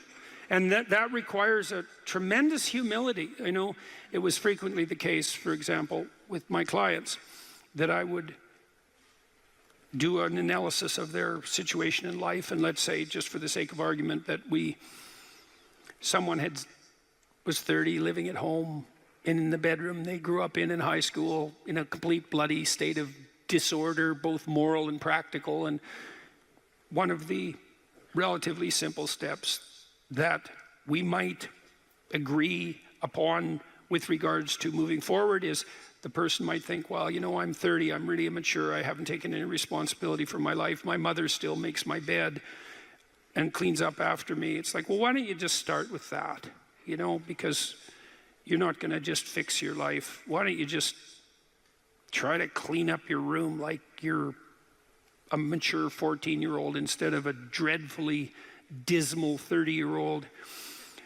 And so, first of all, it's really hard for someone, even if they're desperate, to admit that that's necessary, right? Because it's so bloody humiliating. You mean, really, I'm so damn useless that my basic goal is going to be to clean up my bedroom? It's like, well, looks like it.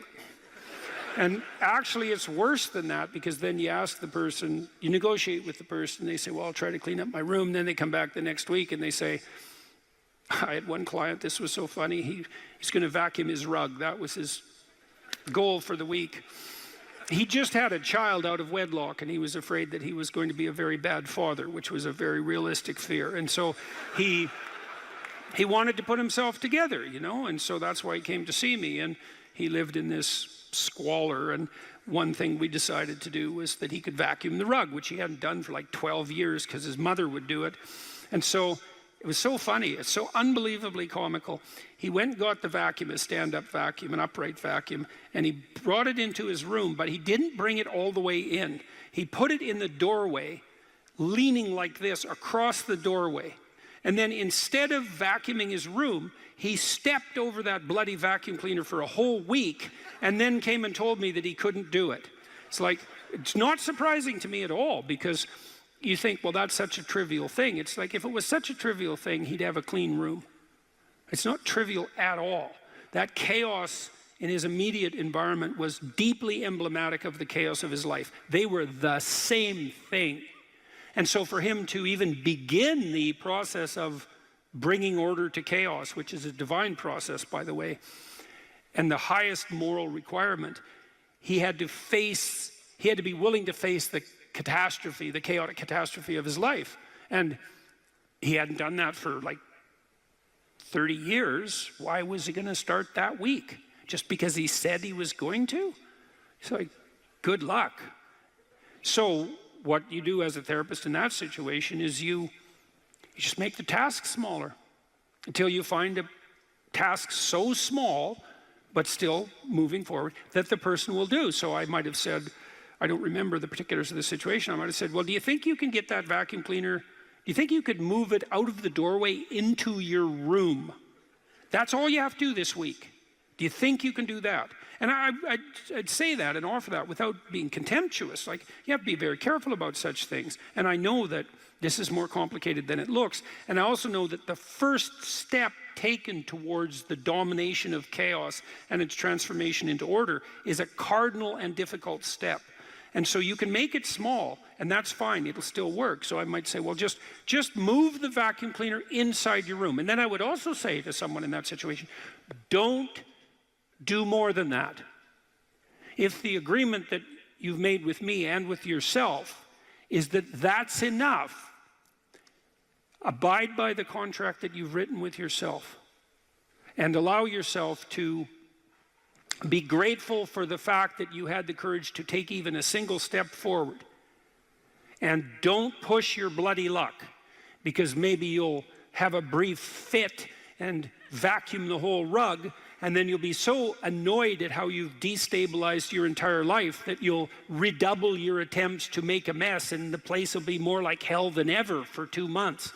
It's very probable that that sort of thing will occur if you break the contract you've set with yourself. The upside of this is, because you think, oh my God, that's so dismal, I have to start that low. It's like, yeah, probably, especially if it's a real difficult thing you're trying to sort out. You have to start as low as you are useless, and that's low. So, but the upside is that progress accelerates. It's not linear, and so if you take once you take the first step, the probability that you'll take a slightly larger second step increases, and that increases non-linearly. And so once you get the ball rolling, so to speak, once you start pushing the rock uphill, you can do it faster and faster. And so even if you have to start in a very humiliating manner, that doesn't mean that's where you'll end. One of the things that Tammy and I learned to do, and this was a consequence of me being trained as a behavior therapist, is, you know, we'll just take an example that maybe I was trying to learn how to compliment her when she dressed nicely. And maybe the fact that I wasn't good at that was manifest in the fact that she'd put some effort into her dress, and then I wouldn't respond in the appropriate manner, and that would dishearten her. And I don't particularly remember that exactly happening, but it'll be a perfectly reasonable example. And so then she would be displeased. And then the question would be, well, is she displeased because I'm too stupid to offer a proper compliment? Or is she displeased because she's so needy and lacking confidence that she needs a compliment that would go beyond the ordinary? And the answer is, what the hell do we know? Could be one or the other or both. And so what's a possible solution to that? And one possible solution would be, okay, if you do put some effort into your appearance, or I do, we could reverse the situation, but if you put some effort into your appearance, and you would like to hear from me exactly the words that would give you, that would reward you for doing that and provide you with the confidence to attempt it again in the future, what would those words be? You look good without a beard, dear. Thank you. You're welcome. Yeah. Very funny. Very funny. And so, and then you can say, well, if you tell me those words, I will repeat them back to you. And then the person who needs the words might object, well, that's false, it's superficial, it's artificial, it's not spontaneous. And if you really loved me, I wouldn't have to tell you what to say. It's like, well, all of that's wrong. It's like, just because I love you doesn't mean I'm not stupid. And so, in fact, I love you might even be evidence that I am, in fact, stupid. So like, help me out here. I don't know what you want, and maybe you could just tell me, and then I'll tell you what you want, and I'll do it stupidly and badly. But I'll be slightly better at it the next time, and maybe if you let me practice 50 times stupidly and badly, I'll get reasonably good at it, and then that's something that we'll be both good at for the rest of our lives. And that's something worth knowing. You know, if you imagine you're upset with your partner because they haven't delivered something to you, whatever it is that you want, and then there's two questions that arises, right? Are you just like immature and greedy and self-centered, or are they useless and incapable of delivering? And neither of you know, and you have to sort that out. And then you also, as the injured party, let's say, might regard it as a moral necessity on your part to indicate to your partner exactly what you want, is to tell them. Like, it looks to me like if you did this or said this, then that would satisfy me. And then you might say, well, is that reasonable? Do you feel that it would be reasonable for you to offer that? Would you be willing to offer that? Am I pushing you too far? Those are all things that have to be sorted out.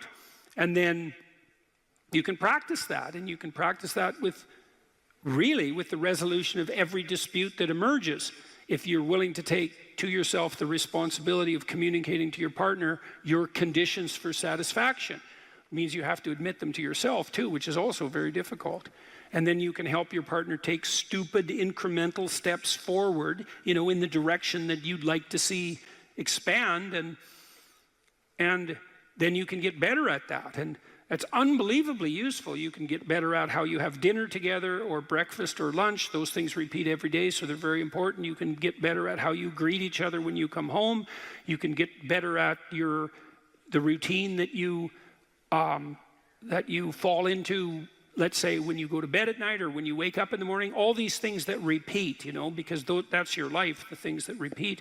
You can conceptualize how you might like them to be ordered if they were undertaken in an optimal manner, and you can start incrementally moving forward to that. And you can do that by communicating what you need and want, and by carefully rewarding your partner for taking the appropriate incremental steps forward. And so if you're trying to discipline yourself, you make a goal, you break it down into micro goals, and you implement the micro goals and reward yourself for doing so. And if you do that reliably and you make that a practice, that you'll become more disciplined across time, and you'll move towards the fulfillment of your goals. And that's practically how that's the practical guide for success on that front.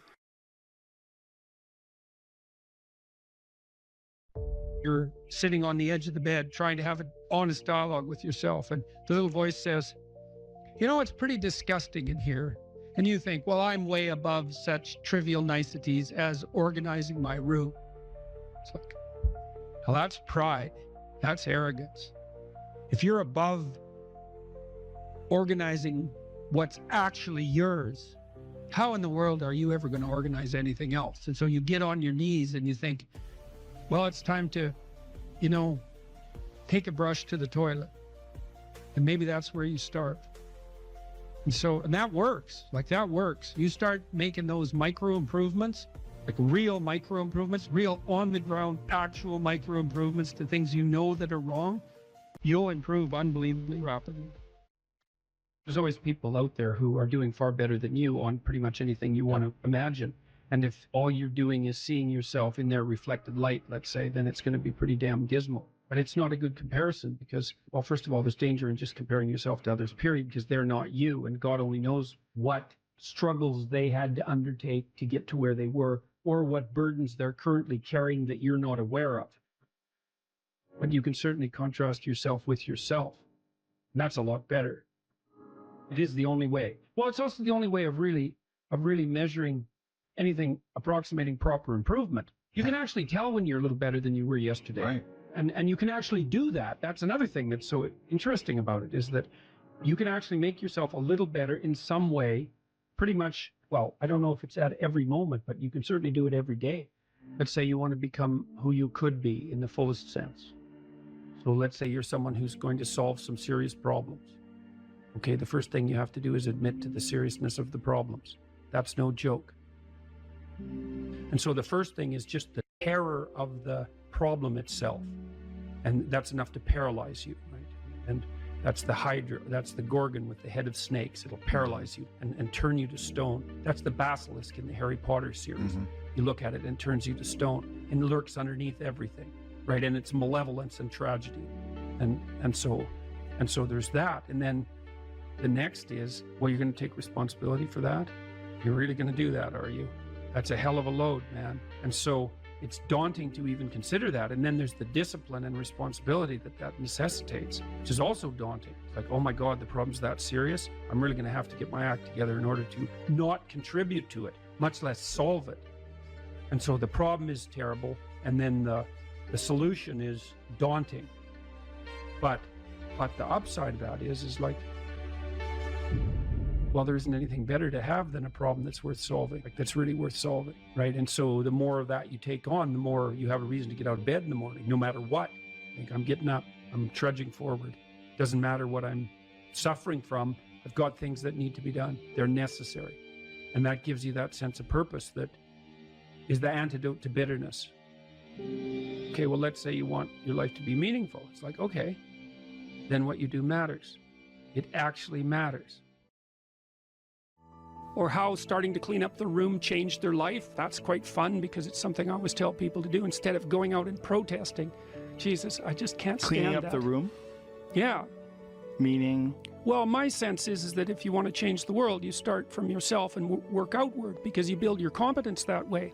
It's like, I don't know how you can go out and protest the structure of the entire economic system if you can't keep your room organized. Well, I made a video call, which was called Message to Millennials, where it was called How to Change the World Properly. A bit of it on the pretentious side, I suppose, but I was trying to produce something that was a counterposition to this idea that what you should do is go out and fix up other people. You know, that's just not right. And there's a New Testament line about that, something about, you know, not worrying too much about the log in your neighbor's eye or about the speck in your neighbor's eye when you have a log in your eye. What would the world be like if people stopped avoiding the things they knew they should do? You know, because the question is, how much are we contributing to the fact that life is an existential catastrophe and a tragedy? How much is our own corruption contributing to that? That's a really worthwhile question. The things you leave undone because you're angry, you're resentful, you're lazy, you have inertia. Well, you consult your conscience and it says, well, you know, that place over there could use a little work. It's the same as working on yourself, and so you clean that up because you can. And then things are a little clearer around you. And you're a little better off because you've practiced a bit, and so you're a little stronger, and then something else manifests itself and says, well, maybe you could like take a crack at fixing me up too. So you decide to do that, and then that gets a little bit more pristine, you know, and soon, and it's humble because you're not exceeding your domain of competence. You know, it's like, don't be fixing up the economy, 18-year-olds. You don't know anything about the economy. It's a massive, complex machine beyond anyone's understanding, and you mess with it at your peril. So, and can you even clean up your own room? No. Well, you should think about that. You should think about that. You only have to ask a stupid question once. You ask a stupid question, and if you're in a crowd and you ask a stupid question, 80% of the people in the crowd have the same question. They're just too cowardly to ask. But you ask and then someone actually tells you, you never have to ask that question again. You're no longer stupid. What stupid thing am I doing that I could quit doing? That I would quit doing? Because those aren't the same thing, right? Because you know there's stupid things that you're doing that you're just not going to quit doing because you like them. But there might be something on the edge there where you could stop that. If you want to know something about yourself, sit on your bed one night and say to yourself, you got to mean this, like you got to be desperate. This is no game, this. My life is not everything I want it to be, and perhaps it's not everything that I need it to be. And by need, I mean my life is so unbearable that the suffering that's attendant upon that is make me nihilistic, cynical, bitter, resentful, driving the proclivity to see evil everywhere except within my own heart. Like, these are problems, man. And you ask yourself, you sit on the bed and say, okay, man, I'm ready to learn something. What's one thing I'm doing wrong that I know I'm doing wrong that I could fix, that I would fix? It's like, you meditate on that, you'll get an answer. And it won't be one you want, but it'll be the necessary one. You know, and it's often something that will point you to small things. Like, that works. You start making those micro improvements, like real micro improvements, real on the ground, actual micro improvements to things you know that are wrong, you'll improve unbelievably rapidly.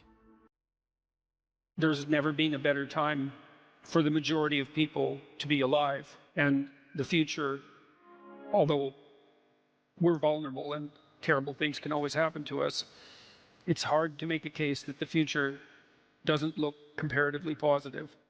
We're becoming extremely technologically sophisticated, and the world is changing at an incredibly rapid rate, and The only way we're going to be able to manage that in a positive way is if each of us, or as many of us as possible, are capable of making wise and careful and truthful decisions. And if we do that, then maybe things can continue to improve.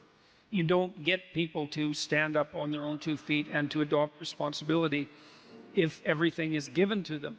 And that's a real conundrum.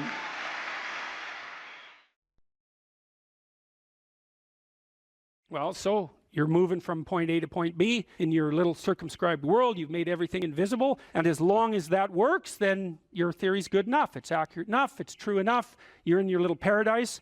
But if something comes up and objects, well, that's where your character is tested fundamentally. That's the character test. It's like, what do you do with messages of error?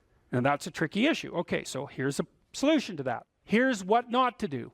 I am a bad person. I got to see myself. I'm a bad person. I might as well just go jump off the bridge. It's like, no, that's not good, because what that means is that every time you try to learn something, you're going to make a mistake, because what do you know? So you're going to make mistakes. And if the rule is every time you make a mistake, you're going to go jump off the bridge, then that's not a useful problem-solving strategy. And so when you make a mistake, you don't get to beat yourself to death with a club. It's a bad strategy, and you'll have your internal tyrant in there who's perfectly happy about doing that. That's the, overactive superego that Freud talked about. Maybe it came to you via a parent who was too authoritarian, or a grandparent, or maybe it's just you because you're disagreeable and neurotic, and so you'll take or hyper-conscientious. You'll take yourself apart.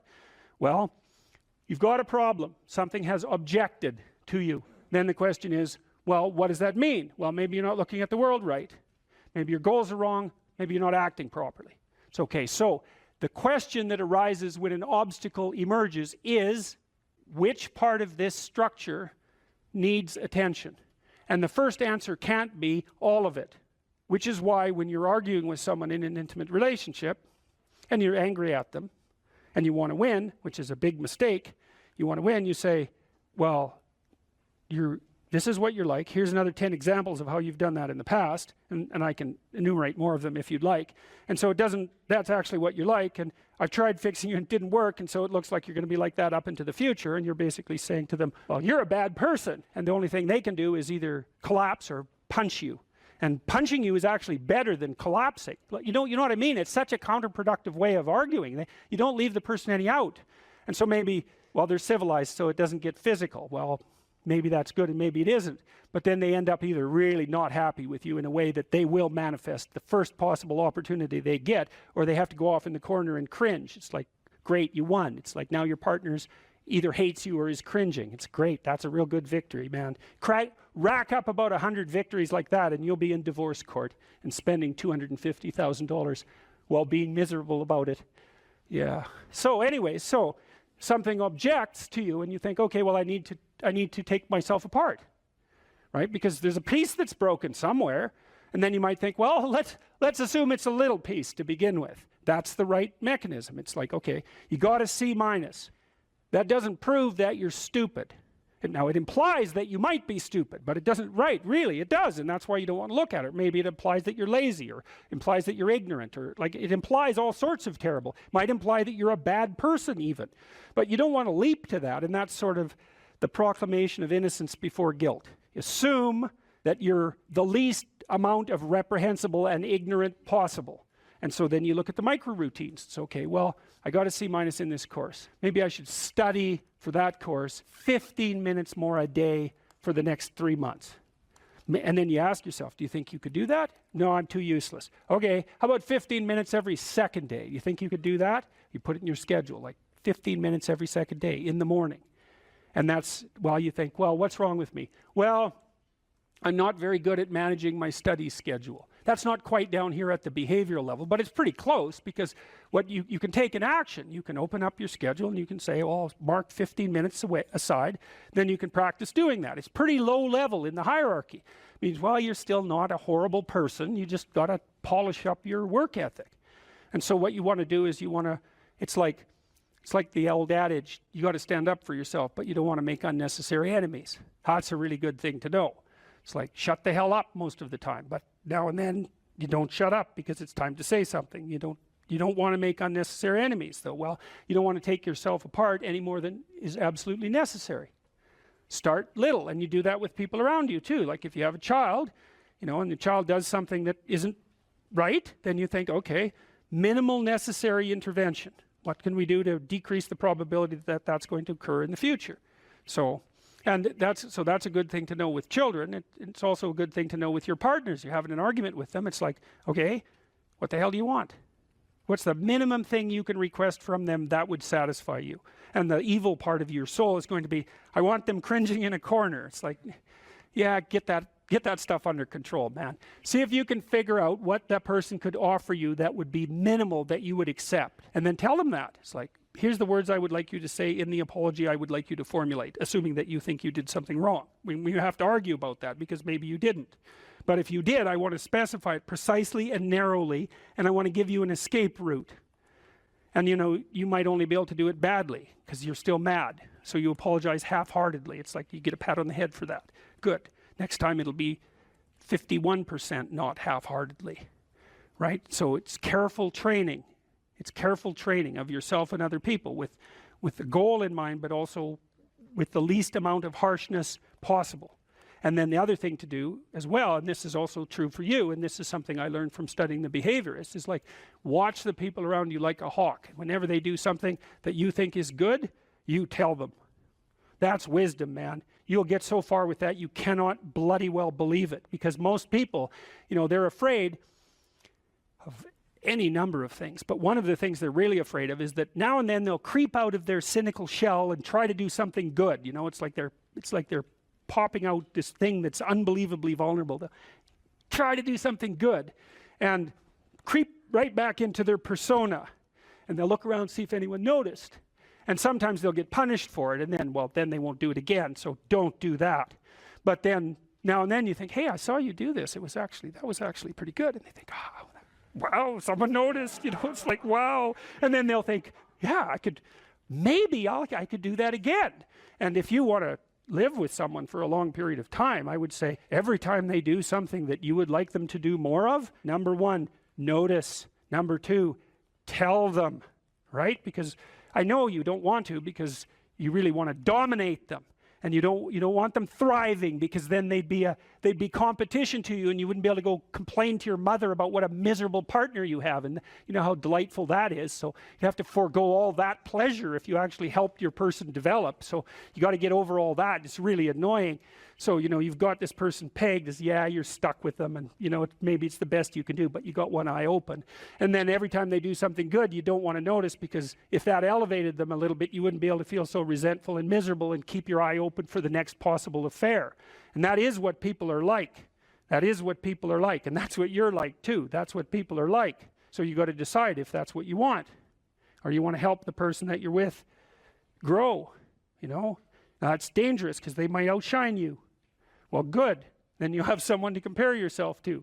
That'd be a good deal. It's really rough with kids, you know, because parents will stop their children from succeeding beyond them. They get jealous. And then they'll put them down. And then they have kids that do not like them. And they'll pay for it.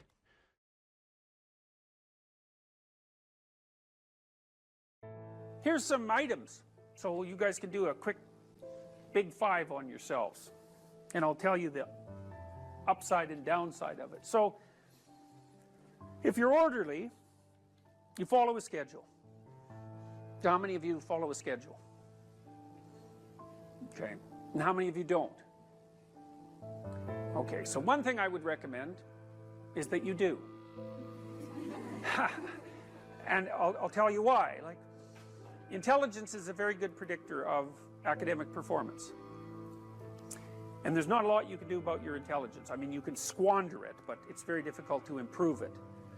Conscientiousness, well, it's a trait too, so it's hard to work on, but we know that conscientious people get better grades. And it's reliable, and it's a powerful effect. And so, if your time use is organized, then the probability that you're going to be successful is very high. So, one of the things you might think about is make friends with a calendar, like Google Calendar or something like that. And I can tell you some tricks about that, because really it is important. Like, and I'm not kidding around about this. If you're low in conscientiousness, it's really going to trip you up as you walk through life. There's not very many advantages to it that I've been able to see, and I'm not assuming that just because you don't follow a schedule you're low in conscientiousness, but it is one of the items that mark it. The advantage I've seen so far to being unconscientious is that if you become unemployed, it doesn't bother you as much. And I mean, that actually turns out to matter in some situations. So like, you know, if a big company has to shed 50% of its employees, it's the conscientious people are going to suffer themselves to death for it. And the unconscientious people, they're not going to care anyways because they weren't working anyway. So it doesn't matter if they have a job or not. So here's one way of thinking about making use of a schedule. Often people are afraid of schedules because they think of them as a trap. You know, you make a schedule and it's like this little prison that you have to live inside, and you know, and all you're doing in your schedule is putting down things you have to do or should do, and so, you know, there's not a lot of fun in that. And so not only is it a trap or a prison, but it's kind of an unpleasant one. But a way to work with the schedule in a lot more sophisticated way is to think, well, I'm going to plan the next week, say, because you plan it day by day, but we'll take the week as the unit level of analysis and think, well, I'd like to plan a week I'd like to have. And then your schedule all of a sudden becomes a tool for increasing the quality of your life. And that's a whole different issue, you know, because you might think, what's the emotion that you suffer, assuming you suffer one of these emotions? If you have an essay that's due and you're not doing it, like, would you regard that as a pleasant emotion or unpleasant emotion? Okay, so do you think you can characterize the unpleasantness? Like, what kind of emotion is it? It's guilt, okay. Anything else? Frustration? Yeah, so you're sort of frustrated with yourself. Yeah, you need a slap, right? You think, I need a slap. So, okay, so guilt, anything else? Anxiety? Restlessness? So that's kind of an agitation. Yeah, it's because your body knows you should be doing something, but you know, you're not pointing it in the right direction, so it's shame? Is that reasonable? So, okay, so the reason I was asking you about that is because, you know, most of the negative emotions are associated with neuroticism, but some of them seem to be associated with conscientiousness. And the conscientious negative emotions seem to be guilt and shame, fundamentally. And so recent research, and really recent, I only got this paper like a week ago, I think it's about 4 months old, seem to indicate that conscientious people feel less guilt, but they're more guilt prone. So if they don't do something, that makes them guilty, but they organize their time so they are doing the things they're supposed to do, so then they don't feel guilty. So anyways, back to the schedule. So, all right, you think about your week and you think about your day, and you think, well, how would you improve the quality of a given day or a given week? Well, one of the ways of improving it is to not put yourself into the situation where there are things hanging over your head that you have to feel guilty and ashamed about, because that's a very unpleasant way of being. And you know, if you have an essay that's due in a week and you're procrastinating, then the fact that you have to do that essay can ruin the whole week. And even when you're doing something that's positive, hypothetically, it's kind of that horrible kind of positive that you experience when you know that you should be doing something else. And so that's when you end up watching YouTube videos about like dancing cats or something like that. You know, and it's at best it's a guilty pleasure. It's not a pleasure at all. You think like, what the hell am I doing watching videos of dancing cats, you know? But then you know that you're procrastinating, and that's low quality, very low quality existence. So if you use your schedule, you can think, okay, well, here's some times that I'm going to do this work. And then you can also sort of ask yourself about that when you're designing your schedule. Because you don't want to design a schedule like you're Adolf Hitler telling yourself what to do, you know, because you're not going to comply with it then. What you have to do if you're going to design a schedule is you have to ask yourself, all right, I'm going to set aside some time to study over the next week or to do this essay or whatever it is. How much time would I actually spend studying?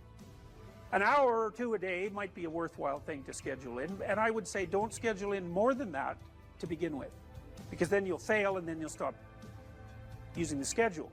And so the other thing you want to do is you want to schedule in things that you want to do, and then you want to look at the day or the week and you want to think, hey, that's a week I'd like to have. If I had a week like that, it would be good. You know, I'd be caught up so that all that negative emotion doesn't have to accrue. And I would have done a bunch of things that I'm interested in doing, and at the end of the week, I'd be in better shape than I was at the beginning. And if you treat a schedule like that, so that what you're using it is to design the days and weeks that you want to have, instead of using it as this little, jail that you have to put yourself in that you're not going to do anyways, then you can learn to use them. And that's one thing you can do to make yourself more industrious, more conscientious. Follow a schedule. I've told people to learn to use a schedule, and people often hate schedules because they act as their own tyrants, right? They say, well, you have to do this unpleasant thing, and then here's another unpleasant thing you have to do, and then you have to do this unpleasant thing, and you do that for about 3 days, and you think, to hell with this, I'm not doing that, and you fall off the wagon. That isn't what you're supposed to do with a schedule. You're supposed to use it to design the days that you would like to have if you were taking care of yourself. And so some of that is, you wake up in the morning and you think, here's 5 things I have to do that if I don't do, my life will be worse. It's like paying bills, for example, or taking out the garbage. It's like you have to do those because otherwise things degenerate.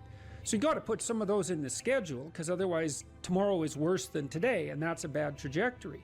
But you also want to build in things, you've got to act in some sense like you're dealing with a relatively recalcitrant 9-year-old. It's like, well, here's some things you have to do, but here's some things that if you do, you could reward yourself with. And if you get the balance there between obligation and reward right, then you'll find that you're motivated to do the things. And that's what you want to do. You want to do that so it's sustainable across days and weeks and months.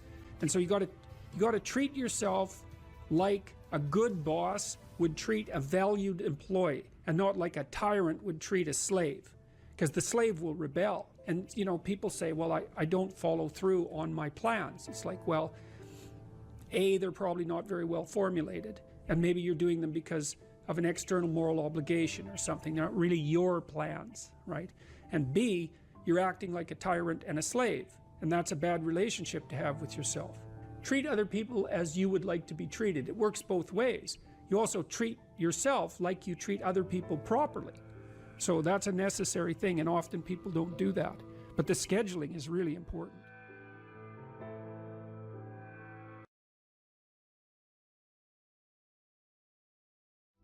You say you are morally obligated to do remarkable things. Why?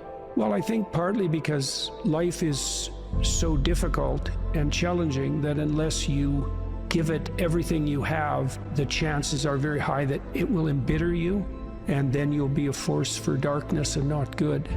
And so, the fact that life is short and can be brutal can terrify you into hiding and avoiding. You can flip that on its head and understand that since you're all in anyways, you might as well take the risks that are adventurous. There isn't anything more adventurous than the truth. So why is that a moral obligation? Well, if you hide and you don't let what's inside of you out, and you don't bring into the world what you could bring, and you become cynical and bitter, you will start doing very dark things. Not only will you not add to the world what you could add, but you'll start being jealous of people who are competent and doing well and work to destroy them. So that's the pathway to hell, really. We need to separate out the distinction between fantasy and delusion. You do have a fantasy about the future. So you have to provisionally map the future. That's what a plan is. That doesn't make it a delusion. Like, it becomes a delusion when the map bears no relationship to the underlying territory. So if you have a strategy for the future, maybe let's say that your strategy for the future is that you have 5 million YouTube subscribers in 3 years. Well, you have no evidence of the strict sort that that's how it's going to be, because anything could happen between now and 3 years from now, let's say. But there's no reason to call that a delusion. It's one hypothetically possible path of potential, and then you can make the sacrifices necessary to bring that about. So even though it's a fantasy because it maps something that isn't there, it's not a delusion. It's a delusion when you're ignoring elements of your own experience that would inform your fantasy more effectively. You're ignoring them so that you can live in a positive representation of the future without having to pay the appropriate price for it. The ultimate ideal is also the ultimate judge, because the ultimate ideal is something against which you fall far short. And that might be so painful that you can barely stand it. But then what you do is two things, I suppose, is you lower the ideal and you raise your estimation of your potential. And what do I mean by lower the ideal? Well, if you're comparing yourself to someone or even to a future self, and the gap is so painful that it paralyzes you, then you've created a dragon that you don't have the tools to master. And so what you have to do is you have to scale the dragon down to size.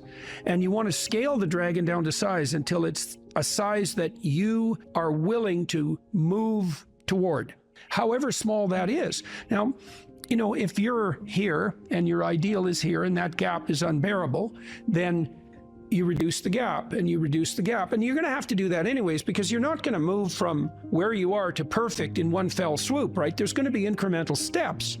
So you have to fill in that hierarchy of progression with a high enough resolution representation so that you can start to move forward. There's another gospel comment that's very interesting. It's called the Matthew principle. And the Matthew principle is, to those who have everything, more will be given, and from those who have nothing, everything will be taken. Now, it's brutal because it implies that reality works like this. When you're moving up, you go like this, right? And that's pretty nice. That's a lot better than this.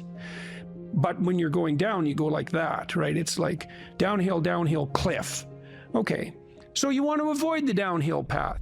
Well, if the uphill path is like this, which is like exponential, let's say, or geometric, then what that means is that it doesn't matter how big the first steps you take uphill are, even if they're trivial, even if they're shameful in their size, because you're so useless. If you're disciplined in that, you'll speed up extraordinarily rapidly.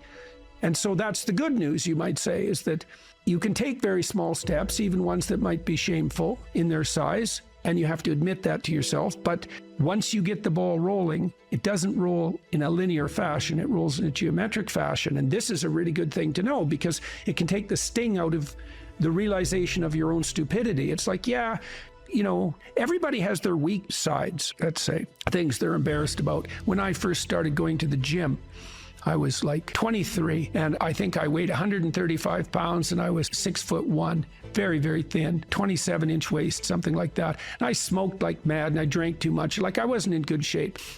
The first attempts forward I took in the gym, I went to this swimsuit class. Jesus, it was me and this like really fat guy, young guy, probably not in any worse shape than me, and like 7 old women over 70, and they could outswim me. Like, it was pretty damn humiliating. And so I did a semester of that and got myself in somewhat better shape. And then I started to go to the gym to work out, to lift weights. And that was also rough because, you know, I'd be underneath the bloody bench press trying to lift 75 pounds off the rests. And, you know, some muscle-headed bastard would come over and tell me how to do it. And it's like, yeah, thank you. But you know, it's embarrassing, and lots of times people won't do things like go to the gym because they're so embarrassed about how they look or what sort of shape they're in. And it's a pain to start at the bottom, but you start at the bottom where you're weak.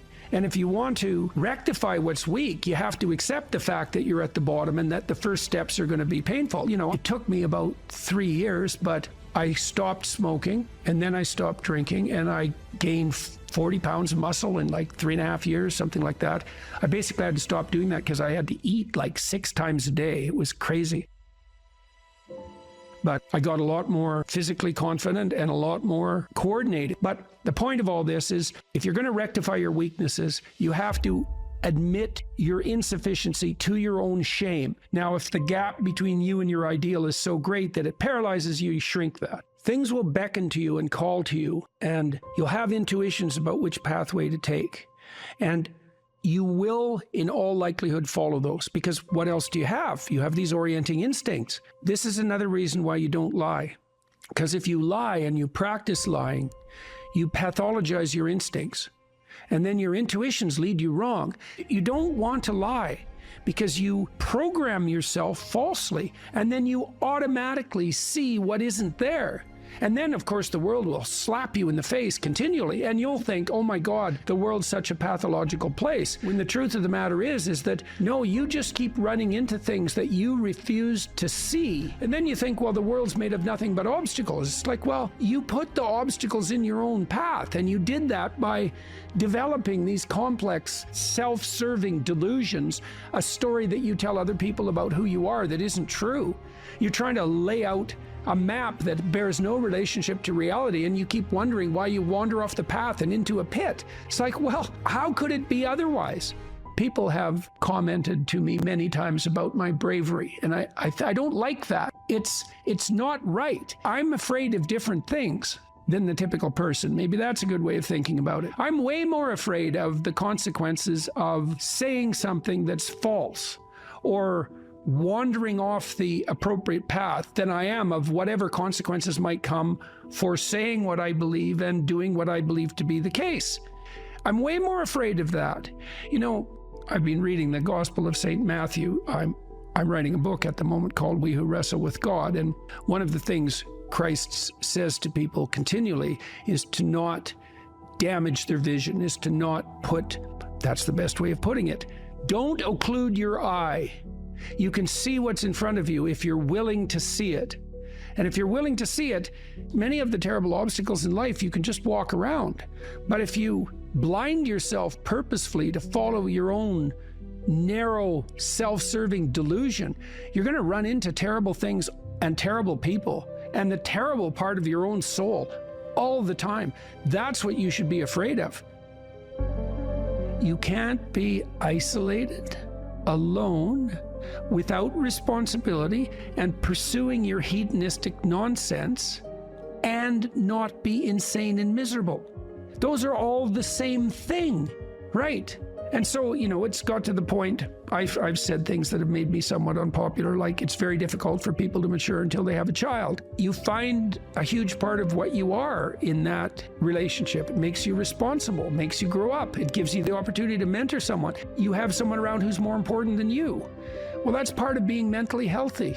It's a huge part of it. This enterprise that I've helped put together, Alliance for Responsible Citizenship, we're trying to put forward a model of governance. It's called a subsidiary model, and the idea is that people have multiple social roles that scale. No, there's you should take care of yourself, integrate yourself, which means you can conduct yourself properly across the medium to long run. You're self-sustaining. Then you can maybe extend that to your partner, and then to your family, and then to your local community, and then to broader communities as you become more and more competent and able to take on that responsibility. That's the alternative to isolated hedonic slavery. You're slave to your own whims, and it's the alternative to tyranny, because if you take on all that responsibility, you don't have any need for someone to govern you. It's truly the case that your sanity is the concordance between you as an individual and the world. That's the sanity. You're distributed out into the world, and you should be, and that's, you want to be. That's where the adventure is. You want to be solipsistic? The solipsistic porn masturbator. Jesus, it's no wonder to be aimless and miserable. Well, God, it's so pathetic. Why am I so unhappy? It's because you think about yourself. Oh, no, you think about the lowest impulses in yourself all the time. That's why you're miserable.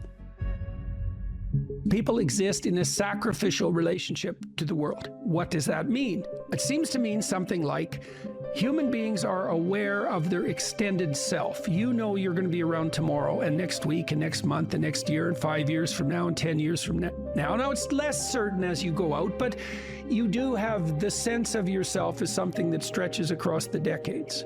Okay, and so what that means is that you have to conduct yourself in a manner that isn't merely immediate.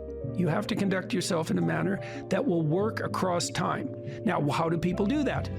They work. Work is a sacrificial gesture. So you work, by definition, virtually. Work is the sacrifice of the present for the future.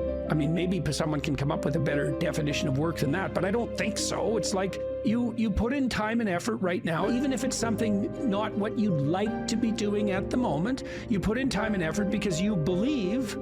What the hell does that mean? You believe it'll pay off. Well, is that a contract with the future? Is it a covenant? Because the relationship that the biblical corpus characterizes human striving is covenantal. It's a bargain. The bargain is you make the right sacrifices and they pay off. That's the bargain. Now you might say, well, that's just part of the social contract, but the biblical corpus insists that it's deeper than that. It's built into the structure of reality itself. And that if you got the sacrifices right, the future would be paradisal. That's a kind of sacrifice right there, is that you're willing to sacrifice your short-term physiological and psychological comfort for a medium to long-term benefit. It's the essence of sacrifice. This is something the atheists don't understand about the biblical narrative, is that the narrative insists that we live in a sacrificial relationship. It's the essence of humanity to live in a sacrificial relationship. It's like, well, is that true or not? Well, as you mature, your relationships are more sacrificial. It's less about what you, in your narrow sense, want right now, and it's more about what's good over the medium to long run, including other people. Well, that's a sacrificial relationship. Now, the covenant, and this is a matter of faith. It's the matter of the deepest faith. Are you willing to act out the proposition that the way to make the world reveal it will suffice? There's technically two different forms of reward. There's consummatory reward. That's what an orgasm is. It's consummatory reward. It brings the behavioral and perceptual sequence to a halt. It ends it, right? At the climax, it ends it. But then it's over. That journey is over, right? Then there's the dopaminergic reward, and dopaminergic reward is evidence of advancement towards a goal, right? Okay, so there's a corollary to that. Well, how do you become optimally engaged? Because dopamine facilitates engagement and focus, which is why drugs like amphetamines can be used for kids who are attention deficit disorder. You tap up the dopamine response, they lock on, right? Okay, so they're locking on to a goal-directed pursuit. The problem with amphetamines is that they can lock you on so hard you can't get out of the frame. So like kids on amphetamines will obsess, for example, about cleaning up their closet. They can't switch to the next activity. Okay, dopaminergic reward is reward that's accrued in relationship to a goal. Okay, so what's an implication of that? Well, pursue the highest possible goal. Well, why? Because the kick from advancement is higher. Now, you have to balance that. It can't be, you have to advance, right? Because imagine the reward's got two components. Number one is you're moving towards something valuable. Okay, so you want it to be as valuable as possible. Okay, but you have to be moving. You need something extremely valuable that you can move towards. Okay, so part of the reason that you establish a relationship with God, let's say, is because that's what sets the upper bound to your vision. It's like, I want things to be the best they could be. That's a vision of paradise. Well, that has to be fractionated into, your proximal decisions, but lurking behind that should be this continual movement towards, what would you say, a heaven that recedes as you approach it. That's the proper vision of heaven. A heaven is a place that's perfect and getting better, both at the same time. That's what music shows you, because a great piece of music is perfect, but it's just getting better as it unfolds. And you need that. This is part of the problem with a static utopian vision, something Dostoevsky criticized. If you gave people nothing but consummatory reward, he famously says, so that they can do nothing but sit in tubs of hot water, eat cake, and busy themselves with the continuation of the species, human beings would break that all to hell in a moment just so they have something interesting to do. If you run yourself through a disciplinary process, so you accomplish something, maybe you don't attain the goal you were aiming at, but you accrue a new way of looking at the world and a set of skills. Well, if you just keep doing that, you have multiple ways of looking at the world and more skill. Well, that's your storehouse of treasure. As you walk through life in your normal mode, things will call to you. And if you pursue them, they will take you deep. It doesn't really matter what it is that call. What matters is that you pursue it, and you pursue it to the depths. And as you pursue it to the depths, you will become transformed. And if you do that without reservation, that will turn you into the person who frees the slaves and opposes the tyrants. And that is how it works. That's the call. And that can happen in any direction, virtually any direction. You just have to pursue it with sufficient faith.